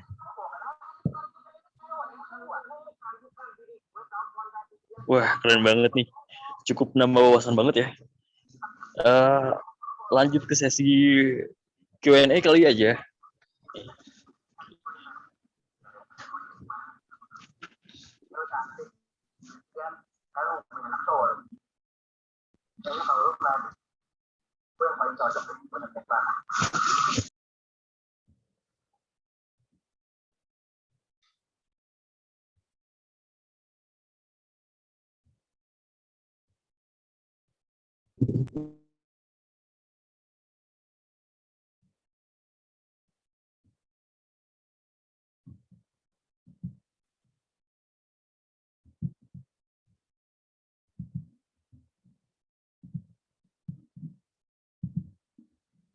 Oke, Kak Dimas, ini saya langsung bacain aja langsung, apa gimana ya? Oke Kak, nggak apa-apa, langsung bacain aja. Oh, oke. Oke, saya coba mulai ya, tolong dicek kalau misalkan ada yang kelewat. Saya mulai dari Ashifa, minta tolong juga dikasih tahu mungkin ya waktunya, takutnya kelewat. Oke, dari Ashifa, permisi mau nanya Kak, gimana ya caranya biar kita selalu istiqomah di hobi atau basic kita? kadang rasa bosan atau malah insecure gitu sama orang lain. Oke, gimana selalu istiqomah? Oke, Syifa, yang mungkin harus disadari, yang Syifa rasain, yang Kak Syifa rasain itu sesuatu yang manusiawi ya, sesuatu yang wajar. Jadi misalnya kalau lagi ngerasa bosan atau ngerasa insecure, ya nggak apa-apa, itu hal yang semua orang juga ngerasain kok gitu. Pasti akan ada fasenya gitu. Passionate-nya orang terhadap suatu kegiatan, pasti akan ada ketemu juga nggak sih titik jenuh, titik bosan gitu. Nah, PR-nya gimana caranya gitu untuk keluar dari lingkaran itu gitu ya, lingkaran rasa bosan gitu, rasa insecure, biar kita nggak fokus ke perasaan itu yang akhirnya mengungkung diri kita gitu ya, akhirnya nggak gerak kemana-mana gitu ya. Itu bisa dicoba mungkin keluar dari rutinitas dulu, Kak Syifa. Misalkan intensitas ngerjain hobinya itu biasanya kapan sih gitu, tempatnya di mana gitu. Mungkin Kak Syifa bisa ganti suasana pengerjaan hobinya gitu, atau misalkan yang awalnya ngerjain hobinya sendiri jadi bareng-bareng, ikut komunitas gitu. Jadi keluar dari pola yang mungkin udah terbiasa ngelakuin itu gitu. Terus atau malah insecure gitu sama orang lain. Nah, coba nih digali lagi insecure-nya itu, kenapa ya bisa muncul gitu? Apakah karena ngerasa dia lebih hebat dibanding aku, dia udah lebih pro dibanding aku gitu, atau mungkin ada perasaan Kak Syifa ngerasa, aduh aku lagi rendah diri gitu, aku terlalu banyak menerima informasi-informasi yang terlalu penuh, yang akhirnya membuat Kak Syifa nggak fokus sama diri sendiri, yang akhirnya fokusnya ke orang lain terus gitu. Itu juga Kak Syifa yang lebih tahu gitu ya. Coba di cross check gitu ya setiap perasaan yang muncul, entah bosan, insecure gitu. Coba dicek lagi ini apa ya? Kenapa kok bisa muncul kayak gini gitu. Karena mungkin tiap orang rasa bosan dan insecure muncul itu bisa beraneka ragam. Kayak gitu. Semoga menjawab ya Kak Syifa. Kak Asyifa. Oke, selanjutnya Kak Hamidah Anggraini. Izin nanya Kak, gimana sih biar kita bisa tetap konsisten dengan basic kita? Soalnya aku itu orang yang mudah insecure, pesimis, kalau gitu dapat kritik aku lebih sering berpikir kayaknya, oke ini kurang lebih sama ya Kak Hamidah dengan Kak Syifa. Pertanyaan tentang insecure. Teman-teman saya juga ingin mencoba memvalidasi perasaan teman-temannya. Saya pun juga masih sering ngerasain hal yang kayak gitu sampai sekarang gitu. Dan ibaratnya masih memproses untuk cari cara copingnya gitu, cara penanganan si perasaan-perasaan ini muncul gitu. Karena ketika kita ketemu kejadian beda, misalkan awalnya fresh graduate nih, udah dapat kerja, awalnya misalkan insecure nih, teman-teman udah pada dapat kerja, terus kita udah dapat kerja, insecure lagi sama teman-teman yang udah experience, jadi kayak nggak ada selesainya gitu, ibarat karena kita ketemu fase baru lagi, jadi perasaan tidak aman itu balik lagi ditanyain ke diri teman-teman, kenapa ya bisa muncul gitu. Misalkan kalau saya sering munculnya itu karena wah ternyata kapasitas saya masih jauh ya dibanding teman-teman yang lain gitu. Gimana ya caranya untuk bisa keep it up gitu dengan teman-teman yang lainnya. Udah kita kalau lihat dari growth mindset-nya, jadiin si perasaan insecure itu kesempatan kita untuk berkembang gitu, dan pesimis kalau dapat kritik wajar banget ya, misalnya kalau dapat kritik, aduh nggak enak gitu, dapat feedback yang aduh inginnya ada harapan yang sesuai ekspektasi kita nggak sih gitu, kita teh diapresiasi gitu, tapi itu bagian belajar nggak sih teman-teman? Nggak semua orang bisa langsung sempurna, bisa langsung jago dalam bidang-bidang tertentu gitu. Bahkan orang-orang yang udah menggeluti suatu bidang tertentu ini puluhan tahun misalkan akan terus belajar nggak sih gitu. Karena kan ilmu terus berkembang gitu. Zaman terus berubah gitu. Jadi kalau misalkan dapat kritik, walaupun mungkin pahit ya, ibarat obat gitu ya, Allah nggak enak sebenarnya emang pahit gitu. Tapi itu tuh bisa membuat teman-teman sehat gitu. Teman-teman bisa jadi growth malah di situ daripada teman-teman ngerjain sesuatu nggak dapat feedback, flat aja, teman-teman nggak kemana-mana juga gitu. Jadi nggak apa-apa sih, wajar insecure itu wajar, cuma gimana ya caranya biar kita nggak terlalu lama terkungkung di sana gitu. Validasi dulu aja, terima dulu, tapi the next step-nya aku harus ngapain nih dengan perasaan insecure ini. Kayak gitu. Semoga menjawab ya Kak Hamida. Oke, kemudian dari Ziadus Saida. Kak mau tanya, semisal kita sudah ada personal branding yang sudah melekat di orang lain dan ingin kita merubah itu, apa itu bisa termasuk nggak menjadi diri sendiri, dan apa itu memungkinkan nggak aneh di orang lain? Takutnya respon mereka seperti, oh kamu berubah ya, dibilang fake dan semacamnya. Oke, iya, terus terima kasih. Nah ini contoh ketika kita fokus ke sesuatu yang di luar kontrol kita. Kebayang nggak sih teman-teman, misalkan kita udah punya branding apa ya, misalkan aku seorang content creator misalkan di Instagram, terus aku ingin mengalihkan diriku, personal branding-nya itu menjadi seorang atlet renang. Waduh, contohnya jauh banget. Udah sorry sampai batuk. Kan itu sesuatu yang bertolak belakang ya, kayak orang-orang juga kalau nilai mah, lah kok gitu. Tapi kalau kitanya enjoy, terus mau expert di bidang itu nggak apa-apa sebenarnya. Kalau kita fokusnya, balik lagi ya, fokusnya membangun kesan untuk dinilai orang lain, nggak akan ada habisnya gitu ibaratnya. Ya tapi kan kita yang ngejalanin hidup kita gitu, ibaratnya mau sampai kapan kita dipengaruhi sama penilaian orang yang sebenarnya orang lain juga nggak memberikan dampak yang sebegitu besarnya untuk hidup kita gitu ibaratnya. Jadi nggak apa-apa, Zena terus misalnya kalau misalkan ada ingin merubah branding gitu ya, ternyata sukanya ini gitu, nggak apa-apa karena kan Zeda terus yang ngejalaninnya gitu. Selama as long as itu tidak merugikan orang lain, nggak apa-apa sebenarnya. Kayak gitu. Oke, Kak Sabrina, mohon maaf nih sebelumnya, kayaknya Kak Dimasnya untuk sinyalnya nggak stabil nih. Jadi aku coba ambil alih ya untuk sementara. Terima Gitu. kasih. Oke, berarti sampai pertanyaan Kak Ziadatus ya. Iya Oke, betul. untuk Kak Ziadatus ada orangnya? Apakah udah cukup jawaban dari Kak Sabrina? Ya, sudah cukup. Terima kasih. Oke. Terima kasih kembali. Berarti lanjut ke pertanyaan berikutnya ya, Kak Sabrina. Dari kamu Azir Ahmad nih, katanya, teman-teman selalu bilang saya hebat dalam speaking, menjelaskan, memberi materi, dan lain-lain. Karena itu diajak jadi penyiar radio dan memang sangat menyenangkan dan saya memang cocok. Akhir-akhir ini saya suka bikin konten video di Instagram untuk memberi edukasi ilmu agama. Cuman setelah kita merasa mendapat tahu personal branding, kita lalu apa selanjutnya? Saya kadang mulai merasa saya melakukan apa yang saya suka, namun hanya sebatas inikah? Adakah yang bisa saya kembangkan lagi? Gitu, Kak. Silahkan dijawab. Terima kasih kamu Wazir. Ini terkait personal branding itu balik lagi ya yang tadi sempat saya singgung bahwa jangan jadiin personal brandingnya itu tujuan gitu karena itu bonus gitu karena kan itu sesuatu yang kita bentuk secara sengaja ataupun tidak sengaja gitu tapi sebenarnya tujuan akhirnya itu tadi ya Gen and imannya itu apa gitu.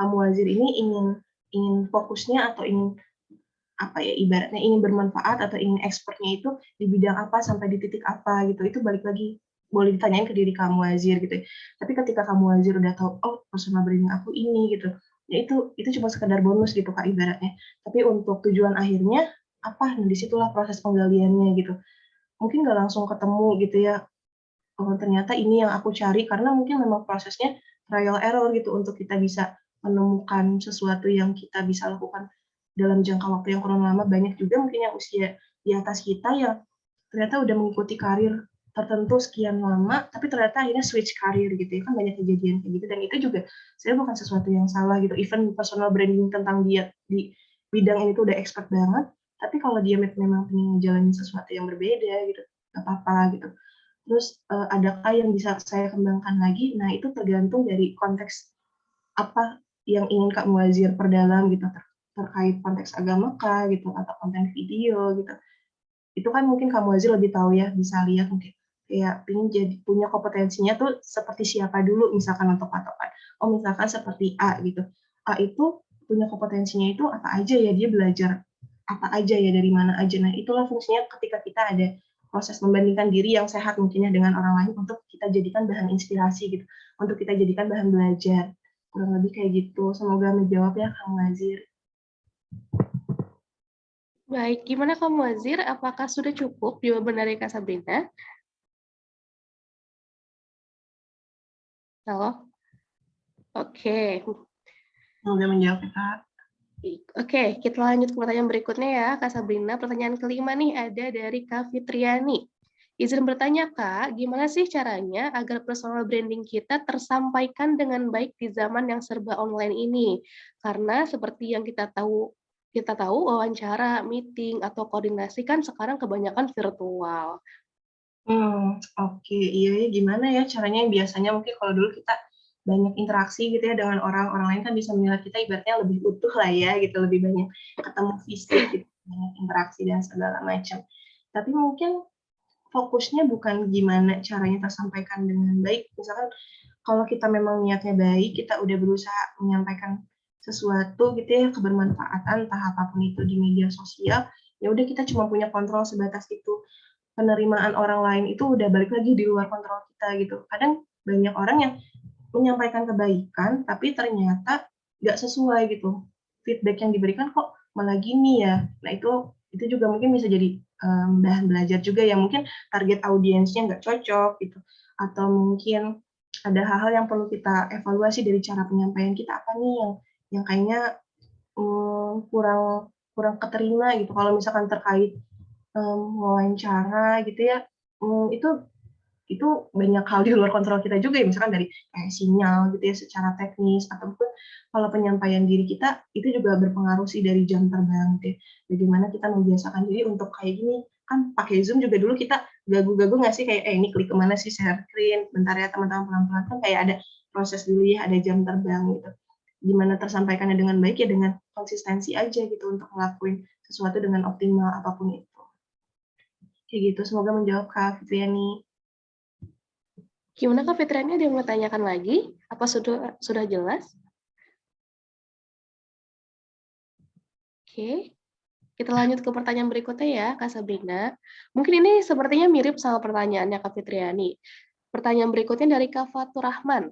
Kak izin bertanya, di era serba digital kayak sekarang, seberapa penting sih membangun personal branding di sosial media? Dan gimana sih mulainya? Gitu. Oke, seberapa penting dan nggak penting itu balik lagi ya ke kebutuhan masing-masing sebenarnya. Cuman dengan kita memulai memanfaatkan media sosial yang masif banget ya perkembangannya gitu, bahkan untuk proses rekrutmen pun gitu yang saya alami sendiri ketika ada data-data tambahan gitu ya dari media sosial, misalkan contohnya untuk posisi kreatif gitu ya, kandidat ininya tuh suka bikin konten gitu kan kita jadi dapat kita jadi tahu data di luar CV dan portofolio mereka yang bisa jadi bahan pertimbangan. Jadi seberapa penting nggak penting tergantung tujuannya gitu. Kalau tujuan penggunaan media sosialnya ini untuk meningkatin kapasitas diri kita gitu, untuk nunjukin atau mungkin bisa nambah link juga kan gitu dari media sosial. Misalnya ketika kita coba sharing ini gitu terkait hal yang aku lagi pelajari, kan itu mungkin jadi akan memperluas peluang kita ada interaksi gitu dengan orang lain, jadi ada diskusi gitu. Jadi itu tergantung gimana cara kita memanfaatkan media sosial sih, balik lagi. Kayak gitu Kak Fatur. Semoga Gimana Kak menjawab. Fatur? Gimana kita memulainya? Bentar Kak, agak lewat. Bagaimana kita memulainya? Kenal diri, balik lagi. Kak Fatur ingin memanfaatkan media sosial itu untuk apa? Itu kan cuma Kak Fatur yang tahu ya ibaratnya gitu. Apa yang ingin dibagikan gitu. Passion-nya Kak Fatur itu apa gitu. Itu bisa mulai dari kenal diri dulu, karena ketika kita udah kenal diri, kita akan lebih mudah untuk menyampaikan info-info tentang diri kita ke orang lain. Kayak gitu. Semoga menjawab. Wah, Kak Sabrina banyak banget nih pertanyaannya. Masih banyak ternyata. Ternyata antusias teman-teman luar biasa banget nih. Oke, untuk Kak Fatur gimana? Kak Fatur, apakah jawabannya sudah cukup atau masih ada yang pengen ditanyain? Terima kasih banyak Kak Sabrina. Sama-sama, terima kasih kembali. Oke, bisa lanjut ya Kak Sabrina. Ini ada pertanyaan dari Kak Mega Armei Lita. Oke, bismillahirrahmanirrahim. Assalamualaikum Kakak, saya izin bertanya, bagaimana memberi pandangan ke keluarga mengenai kurangnya pemahaman mereka tentang diri kita di saat kita sudah mulai mengenal diri kita dan mulai ingin mengembangkannya, namun terhalang hanya karena kurang kepercayaan dari keluarga. Gimana nih Kak, kalau kayak gini? Oke, ini pasti bukan kondisi yang mudah ya buat Kak Mega gitu. Di saat kita udah kenal diri, mungkin kita udah mau nentuin suatu tujuan gitu ya terkait kita kenal diri atau misalkan pilihan karir atau apapun itu, tapi terhalang karena kurang kepercayaan dari keluarga yang mungkin dapat mempengaruhi pengambilan keputusan itu ya. Pasti nggak mudah sih memang. Walaupun sulit saya bayangin ya karena Kak Mega yang mengalami gitu.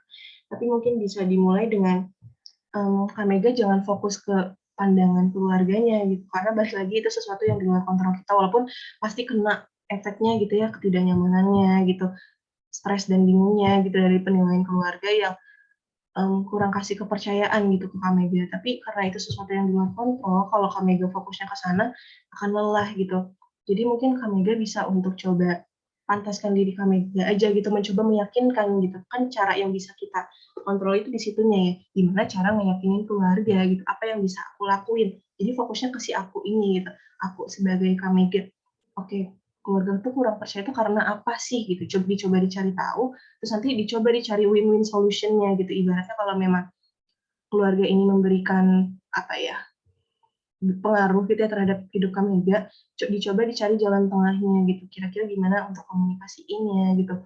Kepercayaan itu timbul karena apa sih gitu. Apakah aku kurang bisa menyampaikan atau karena mungkin keluarga belum memahami tentang hal-hal yang mau aku pilih, misalkan itu balik lagi kita butuh proses juga ya di sana gitu. Butuh proses, butuh waktu yang mungkin nggak instan gitu. Tapi memulainya dari mana ya bisa dimulai dengan fokus dengan sesuatu yang bisa kita kontrol sebenarnya Kak Mega. Kayak gitu. Oke, gimana Kak Mega? Apakah sudah cukup jelas?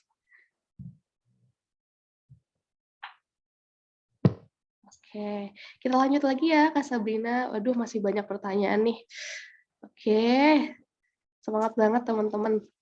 Dari Kak Rahmat Prasetyo, pertanyaan kepada Kak Sabrina, dalam personal branding kita butuh marketing agar orang lain tahu eksistensi kita, tahu kalau kita ada, bukan mencari muka, melainkan cara mengenalkan diri kita ke orang lain. Dalam dunia profesional, apa yang harus kita do and don't dalam mengenalkan diri kita ke publik? Dan apakah ada kiat-kiat untuk personal branding tingkat lanjut di dunia profesional? Wah, ini udah menjurusnya ke ranah profesional nih, Kak Sabrina. Iya, keren banget pertanyaannya dari Kak Rahmat. Ini benar ya, gimana sih caranya biar kita tuh pengen nunjukin diri kita, tapi kita tuh juga ibaratnya ya namanya manusia ya nggak pengen gitu dianggap caper gitu, nggak pengen kelihatan yang kayak gimana. Cuman balik lagi kalau konteksnya penilaian orang itu sesuatu yang nggak bisa kita kontrol gitu. Paling fokusnya benar kayak kata Kak Rahmat gitu. Terus apa do dan don't-nya gitu. Kalau untuk terkait dunia profesional, kita bisa ikutin etika ya, maksudnya etika informasi apa aja sih yang bisa kita share gitu di media sosial misalkan ya, misalkan kita mau membangun personal branding kita di media sosial. Kita bisa ngelakuin apa aja sih, misalnya kita mau berkarya nih, mungkin bikin konten gitu, anggaplah yang kita bahas ini seorang konten kreator. Nah, kita harus tahu dong gitu, etika-etika sebagai konten kreator itu seperti apa. Misalkan nggak boleh plagiat karya orang gitu. Kalau misalkan mau ambil sumber gambar itu harus yang kita lihat aturannya gitu, apakah ini bisa free atau ini ada aturan tertentu gitu. Terus juga kita harus melihat juga gitu target audiens kita siapa gitu. Fungsinya apa biar target yang kita biar informasi gitu ya yang kita sampaikan ke media sosial itu tepat sasaran aja sebenarnya. Kayak masa kita ingin berbagi misalkan tentang apa ya, kan banyak ya, aku juga baru tahu di YouTube tuh suka ada video-video tentang orang tuh nge-review mainan buat anak kecil gitu. Nah kalau kita mau bikin konten kayak gitu, tapi ternyata target audiens kita tuh ternyata kalau orang tua masih masuk sih ada beli buat anak. Tapi misalkan target audiensnya itu lansia kan kayak buat apa juga gitu ya. Jadi mungkin do research gitu ya ketika kita mau personal branding, kita tuh ingin nunjukin personal kita tuh kayak gimana gitu. Dan secara general sih lakuin aktivitas kegiatan di media sosial itu sesuai dengan etika yang ada lah gitu di masyarakat secara moral gitu. Kurang lebih kayak gitu. Semoga menjawab Rafa. Dan apakah ada kiat-kiat untuk personal branding tingkat lanjut di dunia profesional? Yang saya perhatiin dari berkembangnya zaman sekarang, Kak Rahmat, bisa banget untuk manfaatin platform-platform yang ada sih untuk di dunia profesional ini gitu. Saya kan sekarang banyak banget ya ibaratnya platform-platform gitu khususnya untuk pekerjaan gitu ya, entah di Twitter gitu kan suka ada apa space kayak gitu ya, atau di LinkedIn misalkan kita bisa mulai untuk sharing-sharing di sana gitu. Di situ juga bisa fokusnya lebih ke pekerjaan ya kalau di sana gitu, kalau di LinkedIn gitu ya.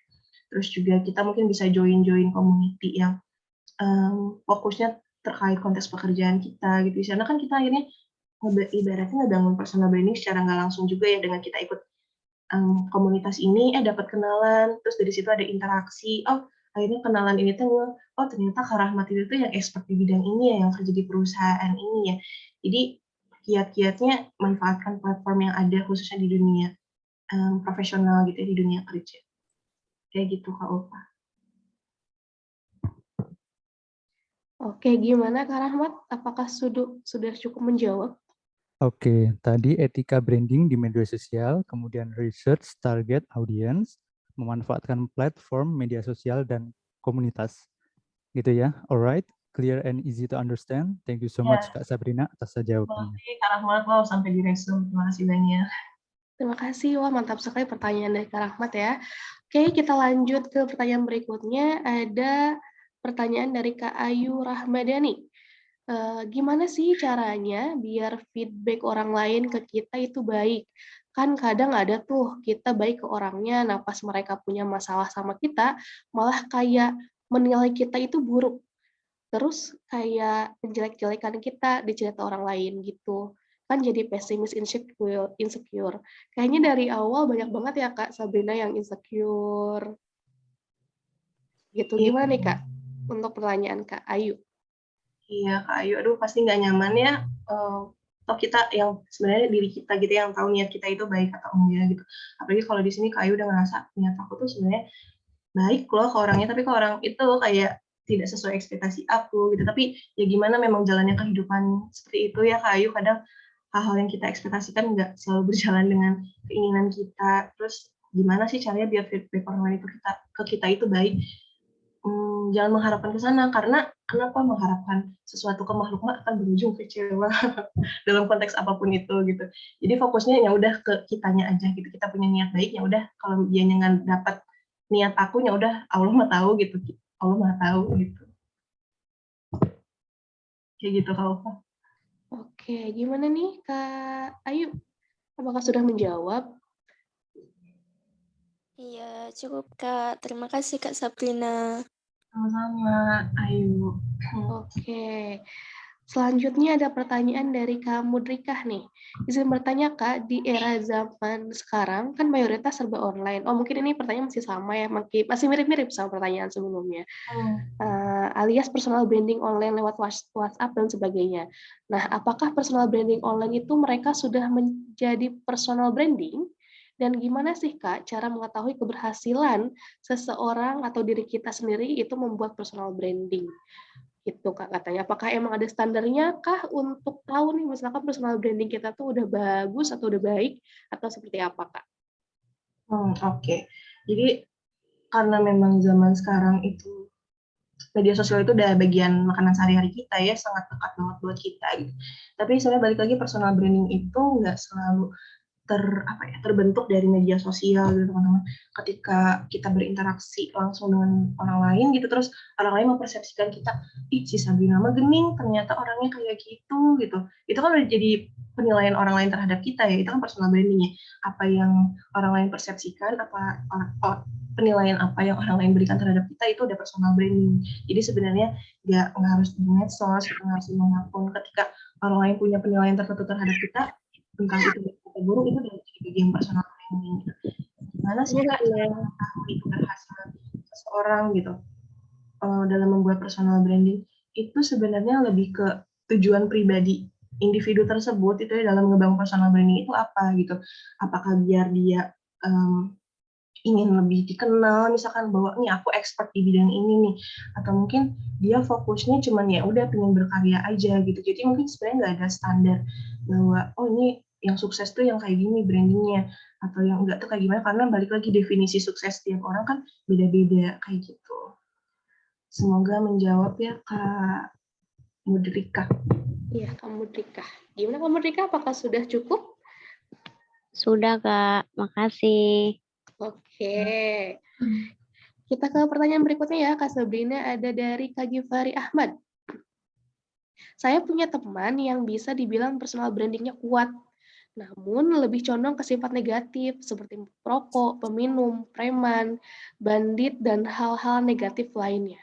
Apakah kegiatan yang dilakukan oleh teman saya itu layak disebut personal branding meskipun arahnya ke negatif nih Kak? Dan pertanyaan kedua, apakah personal branding kita bisa berubah-ubah setiap waktu? Terima kasih. Gitu. Oke, terima kasih Kak Gifari buat pertanyaannya. Sifatnya lebih banyak ke negatif, bisa disebut personal branding nggak? Balik lagi ke definisi personal branding yang tadi ya teman-teman. Bahwa personal branding itu kan sesuatu atau persepsi yang dibentuk gitu ya, bagaimana orang lain melihat dan menilai diri kita mau positif atau negatif. Kalau itu yang pengen kita tampilin gitu ya, secara sengaja atau nggak sengaja, mungkin dia emang ngerokok aja gitu, tapi kan secara nggak sadar orang-orang menilai, oh dia tuh perokok ya ternyata gitu. Itu kan jadi bagian penilaian orang, jadi personal branding otomatis, karena balik lagi definisi personal branding itu persepsi yang dibangun oleh, atau persepsi penilaian lah gitu, yang dibangun oleh kita bisa sama orang lain bisa gitu terhadap apa yang mereka lihat gitu, apa yang mereka inginkan. Dan pertanyaan kedua, bisa berubah setiap waktu aja gitu. Contohnya misalkan mungkin temannya Kak Givari saat ini merokok, mungkin nanti mah enggak gitu, malah mungkin nanti dia yang ingetin, jangan merokok terus atuh gitu, kan bisa aja ya. Jadi kita personal brandingnya berubah, dulu ya temennya si Givari tuh merokok tapi sekarang udah enggak loh, caranya gini loh, kan jadi berubah ya penilaian orang lain terhadap teman Givari kayak gitu. Semoga menjawab ya Kak Givari. Ya, gimana Kak Givari? Ya, Sudah menjawab? sudah. Terima kasih jawabannya yang sangat memuaskan sekali, Kak. Terima kasih. Mantap. Oke. Ke pertanyaan selanjutnya nih Kak, dari Kak Fadia Syafa. Ketika menyampaikan pendapat tetapi tidak pernah dihargai dan itu membuat tidak berani lagi untuk menyampaikan pendapat karena tahu pendapat yang disampaikan itu tidak dihargai, apa yang harus dilakukan ya Kak? Oke, Kak Fadia. Pasti kebayang sih nggak enak ya. Kita tuh ingin berpendapat, mungkin niat kita baik, tapi kok nggak dihargain gitu. Balik lagi sih, tujuan Kak Fadia untuk ngasih pendapat itu apa gitu. Yang penting kan pendapat itu at least tersampaikan dulu gitu. Kalau dihargai dan tidak, fase dihargai dan tidak dihargai itu kan di luar kapasitas diri Kak Fadia ya, balik lagi itu mah gimana orang gitu. Cuman kalau misalkan at least Kak Fadia tahu kenapa sih pendapat itu harus dikeluarkan gitu, dan ngerasa butuh disampaikan, nggak apa-apa, sampaikan aja. Walaupun mungkin pasti nambah pengalaman nggak enak ya, bikin kita jadi was-was gitu, takut untuk ngomong lagi, ibarat yang kemarin juga aku nggak dihargain gitu, males nggak mau ngomong lagi gitu. Tapi kalau kayak terus-terusan kayak gitu, sayang juga gitu pendapat Kak Fadianya. Siapa tahu pendapat Kak Fadia yang selanjutnya gitu bisa nambah insight gitu buat orang-orang yang disampaikan pesannya gitu dari Kak Fadia. Jadi mungkin pasti nggak nyaman sih. Cuman di sanalah fase learn-nya gitu. Bahwa proses belajar itu pasti penuh ketidaknyamanan teman-teman, karena kita harus menyadari bahwa oh ya aku teh salah gitu, aku teh belum ngerti ini gitu, aku teh gagal ngerjain ini, karena itu proses belajar dari yang awalnya tidak bisa menjadi bisa, yang dari awalnya tidak tahu menjadi tahu gitu. Tapi kalau Kak Fadia lihatnya pakai growth mindset-nya gitu, bukan yang penting. Jadi ada hal baik nih dari pendapat aku, nggak apa-apa lah dihargai atau enggak, yang penting ini nyampe gitu. Itu kan pakai sudut pandang yang lainnya. Yang semoga itu nggak membuat Kak Fadia berhenti untuk berani berpendapat. Karena aku percaya sih, setiap pendapat orang itu penting ya dan layak untuk dihargai. Intinya mungkin nggak berhenti untuk mencoba ya Kak Sabrina, walaupun memang respon dari luarnya kurang mengenakan gitu, karena kayaknya dari awal banyak faktor eksternal yang justru menghambat kita untuk berhenti gitu ya Kak, dari pertanyaan-pertanyaan yang sebelum-sebelumnya gitu. Gimana Kak Fadia? Alhamdulillah sangat memuaskan. Terima kasih Kak Sabrina atas jawabannya. Terima kasih kembali Fadia. Kita pertanyaan selanjutnya ya Kak, ada berapa pertanyaan lagi nih? Aku coba list ya. Ada 7 pertanyaan lagi nih Kak Sabrina. Oke. Masih ada waktu boleh. Ya, masih ada waktu ya. Dari Kak Eli Septiani. Kak mau tanya, kepercayaan dari orang lain atas kemampuan diri kita, apakah itu termasuk personal branding? Oke, balik lagi ke definisi ya, karena apapun itu bentuknya, entah kepercayaan gitu ya, entah pandangan orang lain terhadap kita, itu masuk ke personal branding, karena kan itu persepsi dari orang lain ya, penilaian dari orang lain. Jadi jawabannya masuk. Semoga menjawab Kak Eli. Oke, ke pertanyaan berikutnya Kak, dari Kak Francisca Angeline, sorry. Bagaimana meningkatkan kepercayaan diri untuk orang yang insecure tapi memiliki banyak bakat di beberapa bidang, sehingga personal branding itu bisa keluar nih Kak. Ada tips and triknya kah untuk meningkatkan kepercayaan diri? Oke. Terima kasih Kak Francisca untuk pertanyaannya. Fenomena insecure ini tuh cukup banyak ya, maksudnya tadi berulang-ulang gitu Kak, insecure gitu. Dan memang sesuatu yang dekat juga sih dengan diri saya gitu. Saya juga sering ngerasain fase-fase kayak lagi rendah diri gitu ya, insecure gitu. Mau dibilang wajar ya wajar, tapi kalau dibiarkan berlarut-larut juga sayang gitu sih. Maksudnya sayang ke waktu teman-teman gitu. Teman-teman di sini pasti punya potensi gitu ya, punya banyak potensi, punya banyak kemampuan. Sayang banget kalau fokusnya di perasaan insecure-nya terus gitu. Divalidasi nggak apa-apa, kasih jeda misalnya kayak udah gitu, kayak gitu, merasa insecure terus gitu. Mau gimana pun juga itu sesuatu yang Allah karuniakan nih, perasaan itu kan memang hal yang kita wajar untuk rasain. Tapi balik lagi, jangan sampai si insecure itu menghambat kompetensi, bakat, dan hal-hal baik yang ada di dalam diri teman-teman gitu. Gimana caranya biar bisa keluar dari perasaan itu? Setelah divalidasi gitu, diterima dulu, teman-teman coba untuk cari lingkungan yang bisa lebih suportif misalkan, atau mungkin teman-teman baca buku-buku atau baca apapun gitu ya, nonton IG Live, nonton YouTube kan banyak banget ya sekarang gitu, informasi itu sangat wow, banjir lah sebenarnya mah gitu. Teman-teman bisa tuh pilih info-info yang mungkin bisa menumbuhkan kepercayaan diri teman-teman, kayak gimana sih gitu. Orang ini bisa sukses, dia kan juga mungkin pasti ada fase dulu ya, fase jatuh, fase insecure, kan tiap orang itu pasti ada. Nah, kita bisa belajar tuh dari kisah-kisah sukses mereka itu kayak gimana gitu, biar kita nggak terlalu fokus ke perasaan insecure kita terus gitu, dan kita juga jadi sadar, oh wow, bahkan ternyata orang sehebat itu pun gitu ngalamin fase insecure gitu, bahkan mungkin orang sehebat Maudy Ayunda gitu ya mungkin ngalamin fase-fase kayak gitu. Itu untuk memberikan inspirasi gitu Bu, kita bahwa oh ini wajar ya untuk dialami, bukan aku doang kok yang ngerasain. Oh tapi dia bisa nih ngelakuin ini, dia ngelakuin cara apa aja ya untuk bisa bangkit. Nah, kita bisa belajar dari situ. Jadi balik lagi ya teman-teman, insecure itu wajar, tapi jangan dibiarkan terlalu lama gitu, karena sayang waktunya gitu. Waktu kan mahal banget ya, ibaratnya kayak teman-teman ikut webinar ini tuh mahal banget, event walaupun gratis ya ke UVA gitu. Tapi sebenarnya apa ya, hal yang teman-teman alokasikan tuh bukan sekedar uang gitu, tapi waktu yang teman-teman mau bayar 10 juta untuk ikut webinar ini juga waktunya juga udah nggak bisa beli lagi gitu ibaratnya. Jadi kalau lagi insecure teman-teman nggak apa-apa, tapi dijeda mau sampai kapan gitu. Terus next step-nya kita mau gimana nih? Yakin mau stuck di sini-sini aja gitu. Semoga menjawab Kak Francisca. Semangat ya, masih nggak mudah tapi insya Allah bisa. Oke, gimana nih Kak Francisca? Apakah ada yang mau ditanyakan lagi? Ada yang masih penasaran dari pertanyaannya, dari jawabannya? Oke, kita lanjut aja ya Kak Sabrina. Ke pertanyaan berikutnya, ada dari Kak Anissa Nuraini. Bagaimana ya Kak, jika kita sudah punya nih personal branding, tapi ada beberapa branding kita dipakai sama teman? Oke, makasih Kak Anissa untuk pertanyaannya. Konteks dipakai itu maksudnya gimana ya? Misalkan nanti Kak Anissa boleh aja open mic ya kalau mau lebih ngejelasin lebih detail. Atau ada Kak Anissanya sekarang? Ada Kak Anissa? Oke, nggak apa-apa. Saya coba jawab aja dulu.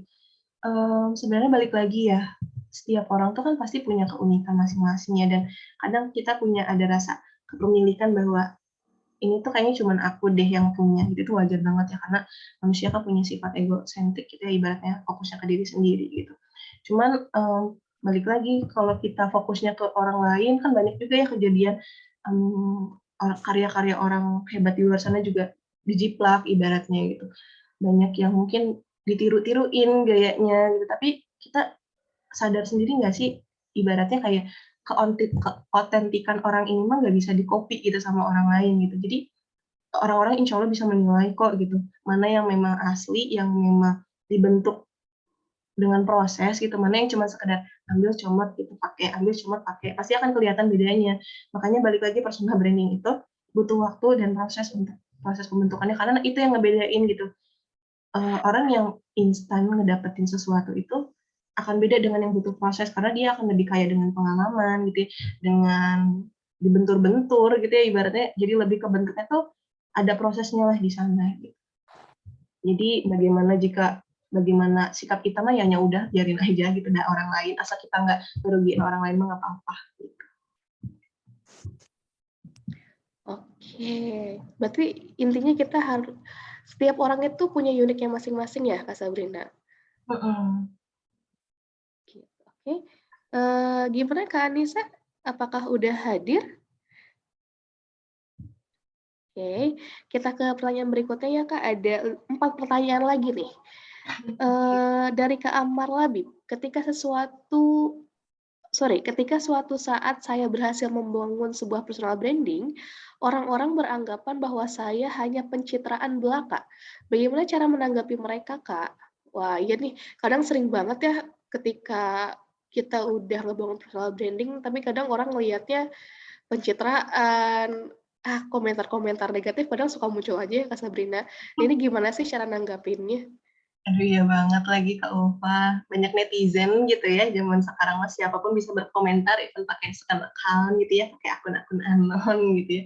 Ya ibaratnya mau ya, nah ya dengan kondisi kita bisa mudah untuk menyampaikan pendapat, ada konsekuensi juga untuk kita menerima berbagai macam sudut pandang dari orang lain. Gitu. Nah gimana tapi caranya biar nggak dianggap pencitraan belaka? Kalau fokusnya ke sana, sayang waktu Kak Amar sih sebenarnya. Lebih baik Kak Amar bangun kredibilitas aja gitu. Orang-orang anggap, mungkin nggak semua orang juga kan yang menganggap bahwa ini pencitraan gitu. Ada juga mungkin orang lain yang menganggap bahwa Kak Amar ini memang kredibel gitu, emang capable untuk di branding kompetensi ini misalkan. Dengan Kak Amar fokusnya ke sana, membangun kompetensi gitu ya, membangun kredibilitas dengan orang-orang, dengan membangun networking. Orang-orang yang komentar pencitraan belaka itu mah ya Kak Amar mah tetap aja produktif menikmati hidup gitu ya, dengan akhirnya semakin banyak networking yang terbuka gitu, semakin banyak kesempatan yang datang gitu, karena ya orang mau setinggi apapun juga ada aja sekarang mah yang ngomongin gitu ya, bahkan kita yang belum jadi siapa-siapa aja ada gitu ya yang yang ngomongin sekarang mah gitu. Jadi fokusnya balik lagi, biarin aja orang mau komentar gimana, yang penting balik lagi fokus kitanya apa kayak gitu. Sayang energinya soalnya. Gitu Kak Amar. Gimana Kak Amar, apakah sudah menjawab? Sudah terjawab? Oke, kita ke pertanyaan berikutnya aja ya Kak Sabrina, dari Agung Supriyadi. Gimana sih cara untuk memulai mengubah pandangan orang lain terhadap diri kita dari orang yang selalu mengiyakan apapun permintaan orang lain, meski kadang merepotkan diri sendiri kadang merepotkan diri sendiri menjadi orang bisa bilang tidak tanpa menyakiti atau menjadi canggung terhadap orang yang meminta sesuatu tersebut. Oke. Kalau ini mungkin saya jadi pengen memanggil, hai wahai orang-orang yang tidak enakan. Ini kan kita semua susah banget ya emang, aduh buat orang yang terbiasa. Iya deh, yuk aku bisa, yuk aku bantu gitu ya, aku temenin, iya gitu.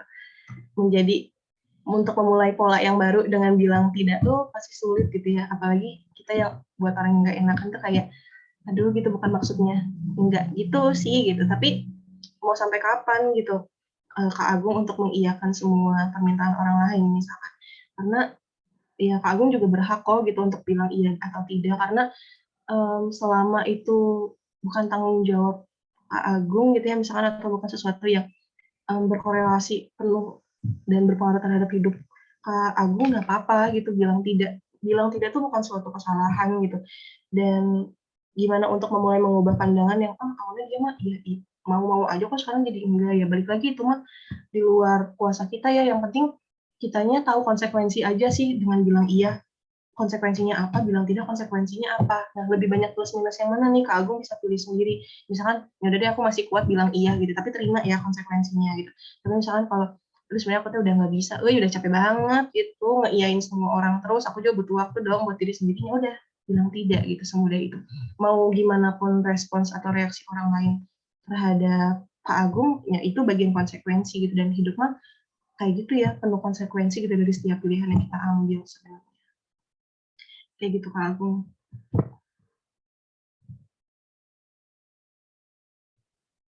Gimana Kak Agung, apakah sudah terjawab? Kadang emang sering banget ya Kak Sabrina untuk apa ya, nggak enak banget untuk nolak sesuatu dari orang lain tuh nolak.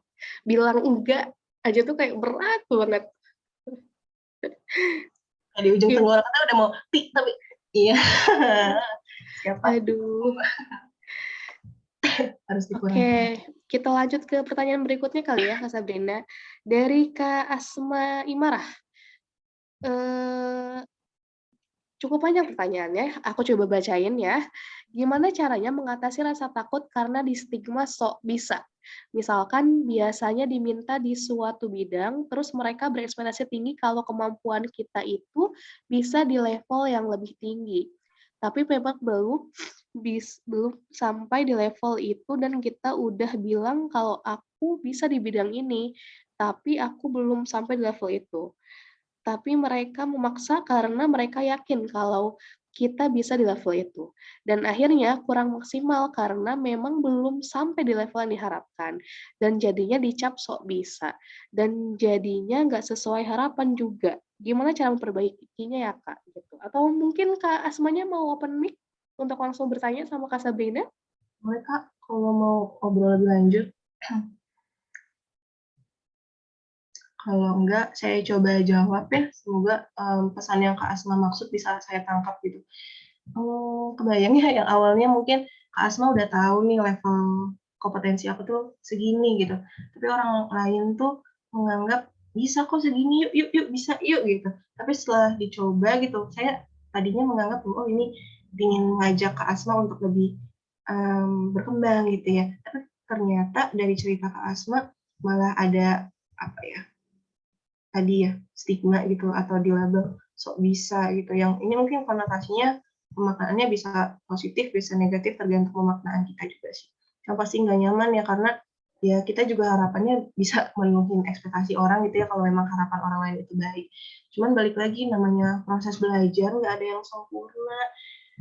Kita nggak bisa tiba-tiba langsung jago gitu, kita nggak bisa langsung tiba-tiba bisa dan sesuai dengan ekspektasi orang lain, apalagi untuk memenuhi setiap ekspektasi orang lain mah kayak kita nggak gampang bisa sih gitu sampai akhir hayat pun gitu, karena akan terus ada aja gitu ekspektasi orang lain terhadap kita mah gitu. Makanya penting untuk kelola diri kitanya aja gitu.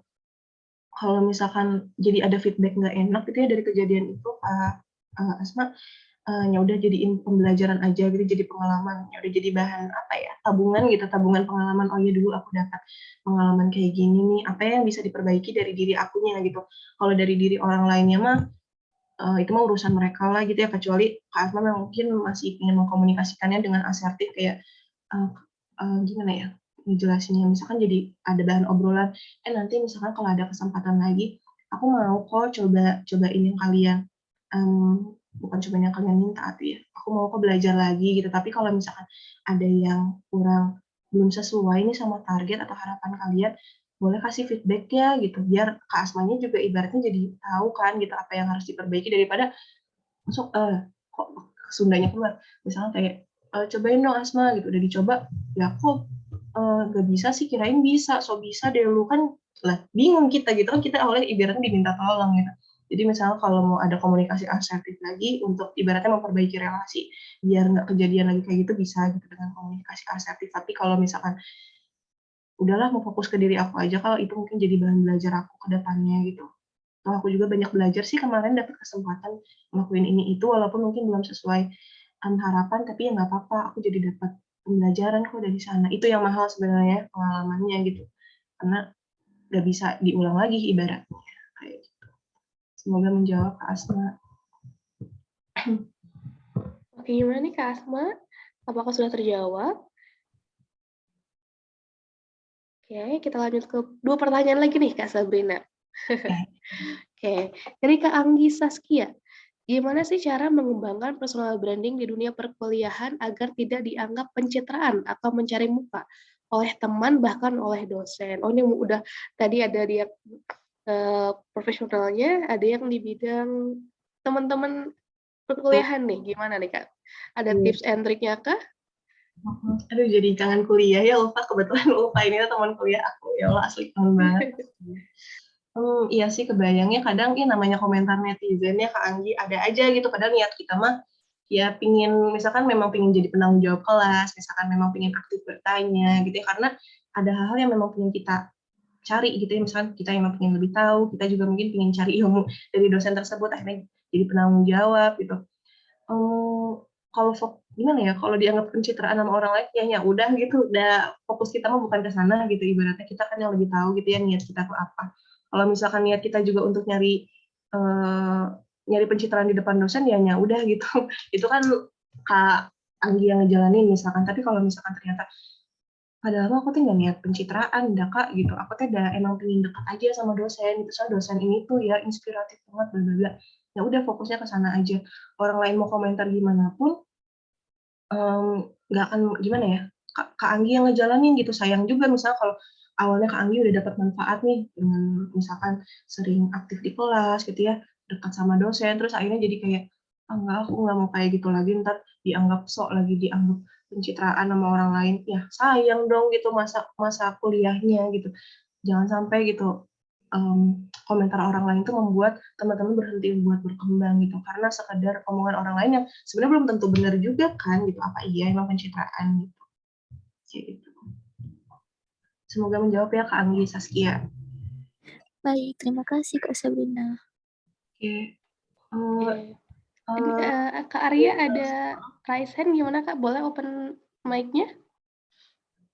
Baiklah Kak, ini pertanyaan, permisi Kak, saya mau bertanya dulu Kak.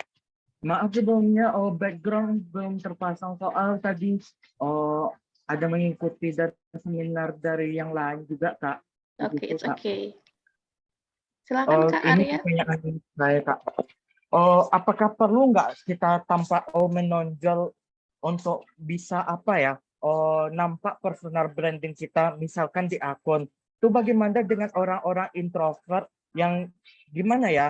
Walaupun sih nggak terlalu tampak dia menonjol di apa, tapi dia kok dikenal luas oleh orang tuh sebagai orang-orang yang hebat, personal brandingnya, kualitas dia. Gimana itu caranya itu Kak? Oke. Sebelumnya itu seru ya terkait kepribadian. Kalau Ufa boleh langsung saya jawab? Boleh Kak, silakan. Oke, Karya, terima kasih ya udah ngobrol secara langsung, jadi bisa lihat wajahnya. Terkait tadi, balik lagi ya, ini juga suatu bahasan yang sering dibahas juga gitu ya, terkait introvert dan extrovert gitu. Kok aku mah nggak bisa deh ngobrol di depan orang, aku nggak suka, diskusi-diskusi gitu, nggak suka, soalnya aku introvert abis, introvert mampus 100%, aku kalau tes MBTI juga misalkan. Kalau aku juga, pokoknya gitu ya, suka ada hal-hal yang akhirnya membatasi diri teman-teman gitu. Padahal sebenarnya introvert dan extrovert itu bagaimana cara teman-teman untuk mengelola energi teman-teman gitu. Kalau introvert kan lebih ke recharge ketika dia sendirian gitu ya. Ketika dia melakukan kegiatan yang misalkan penuh refleksi gitu. Baca buku atau apapun yang pokoknya sendiri aja recharge-nya itu. Sedangkan kalau yang extrovert itu butuh ketemu orang gitu. Jadi ibaratnya yang di benak kita tuh orang extrovert itu pasti orang yang menonjol gitu. Orang yang public speaking-nya bagus itu banyak kok di dunia ini yang sebenarnya dia introvert tapi public speaking-nya oke banget, personal branding-nya oke banget. Terus kenapa ya Kak, kok bisa sih dia punya personal branding yang wow terkenal tapi mungkin secara kompetensi atau secara dia tuh kayaknya nggak ada hal yang menonjol deh. Nah itu balik lagi ya sebenarnya apa sih yang pengen orang terkenal ini bangun gitu. Karena personal branding itu kan bisa dibentuk secara sengaja ataupun tidak gitu. Dan personal branding ini balik lagi gitu ke definisinya bahwa itu tuh persepsi yang terbentuk gitu, penilaian orang terhadap dirinya gitu. Jadi misalkan kalau Kak Arya menganggap bahwa tapi kok dia bisa terkenal ya, padahal kayaknya nggak ada yang bisa ditonjolin tuh gitu. Tapi ternyata orang lain mungkin bisa melihat hal lain gitu, makanya orang-orang follow dia, orang-orang suka nge-share konten dia gitu. Karena mungkin di persepsi orang lain gitu, orang ini punya personal branding yang mungkin nggak Kak Arya lihat gitu. Jadi personal branding ini juga macam-macam gitu ya efeknya gitu. Mungkin bukan target ke Kak Arya juga gitu si orang terkenal ini. Jadi mungkin Kak Arya ngerasa kok bisa gitu, ya bisa-bisa aja karena itu yang pengen dia tunjukin gitu. Dan sekarang kan banyak banget cara yang untuk jadi terkenal gitu ibarat. Berarti Kak, sifat misterius tuh berbanding terbalik dengan orang yang suka menampakkan personal branding begitu ya Kak? Untuk sifat misterius tuh contohnya kayak gimana, Arya? Nggak suka tampak menonjol. Oh, nggak suka tampak menonjol yang kayak introvert tadi itu gitu ya. Sebenarnya itu balik lagi dengan melabeli Kak Arya sebagai misalkan aku tidak menonjol nih gitu karena aku introvert misalkan gitu ya. Itu juga jadi bagian personal branding sebenarnya. Jadi balik lagi ke definisi personal brandingnya apa yang ingin ditunjukkan Kak Arya gitu. Kalau Kak Arya ingin menunjukkan personal brandingnya aku itu seperti ini gitu, misterius gitu. Orangnya mungkin introvert gitu. Itulah yang ingin ditunjukkan Kak Arya gitu. Dan nggak apa-apa juga kalau misalnya Kak Arya pengen nunjukin personal brandingnya seperti itu gitu. Jadi personal branding itu tidak selalu konteksnya orang yang terkenal gitu, orang dengan followers banyak, tapi juga dilihat dengan apa sih yang mau dia tampilin gitu. Lewat karya kah? Balik lagi ya tadi, apakah lewat penampilan, gestur, karakter itu tuh bisa jadi personal branding teman-teman kayak gitu. Kayak gitu Arya. Baik, terima kasih jawabannya Kak. Terima kasih kembali Arya. Oke, pertanyaan terakhir nih Kak Sabrina dari Kak Mega Armelita.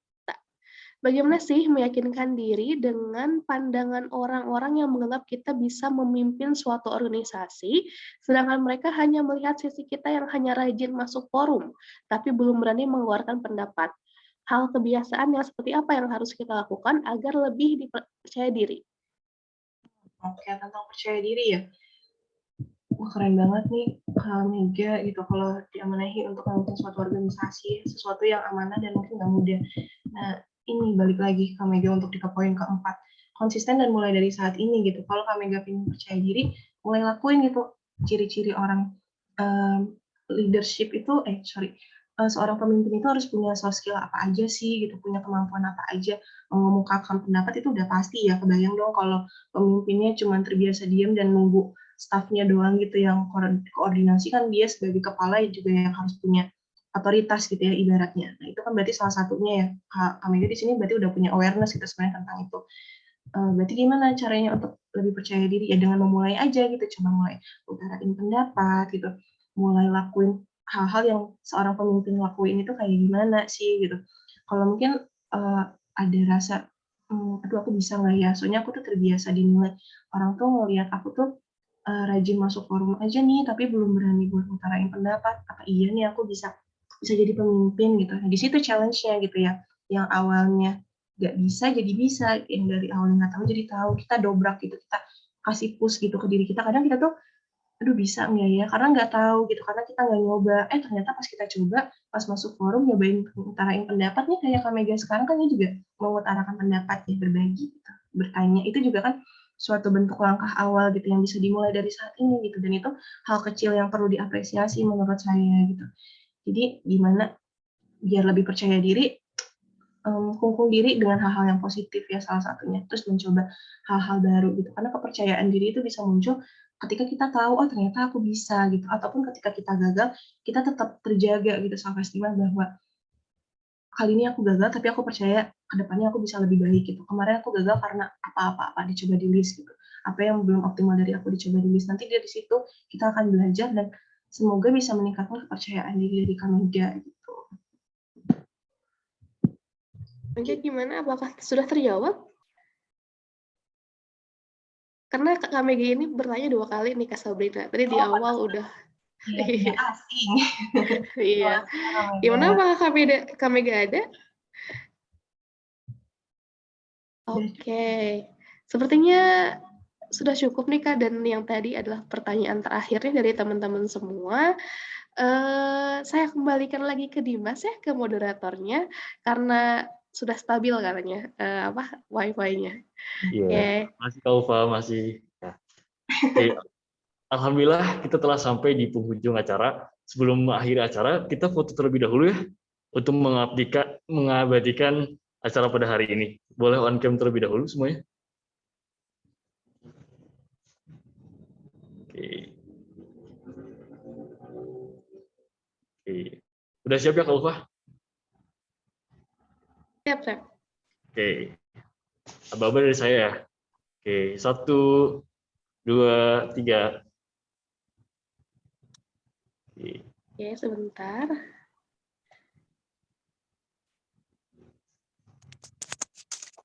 Ada berapa slide, Kak? Ada 7, banyak banget. Kita masuk ke slide yang kedua ya. Oke. Ditahan ya. Oke.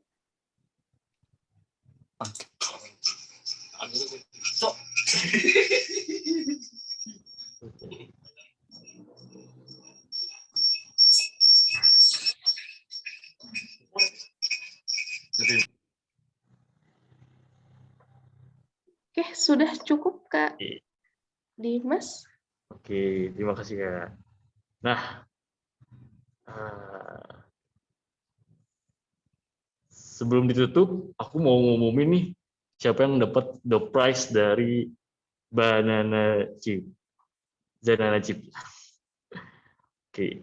Oke, untuk pemenang tadi ada Kak Rahmat Prasetyo dan juga Kak Arya.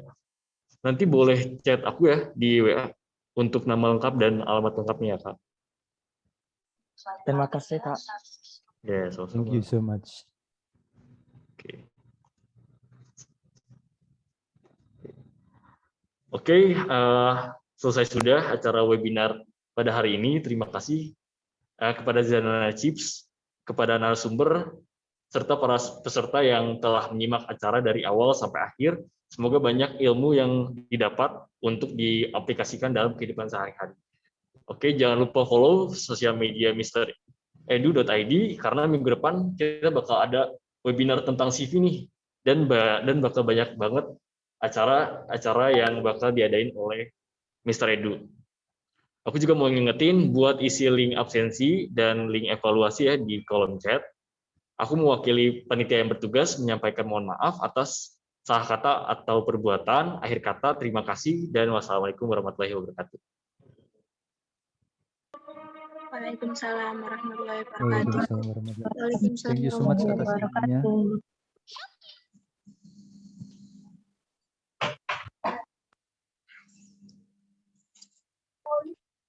ilmunya.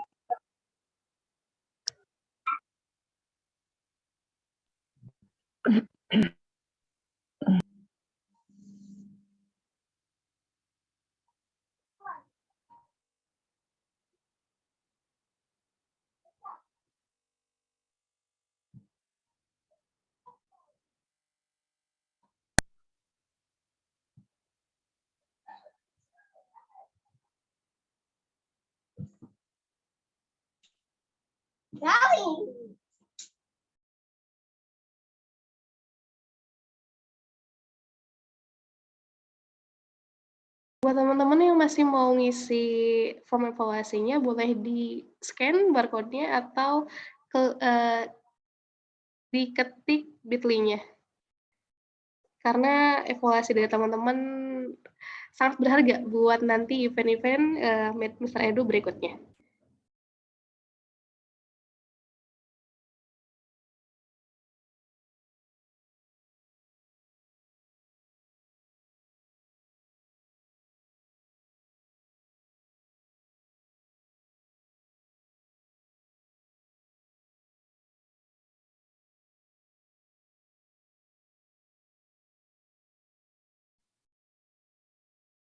Apakah ada yang masih akses? Kalau sudah tidak ada, teman-teman boleh capture. Saya tunggu untuk form evaluasinya dan presensinya. Jika teman-teman memang butuh sertifikat, paling segitu aja acara hari ini. Terima kasih teman-teman. Saya izin live. Assalamualaikum. Waalaikumsalam.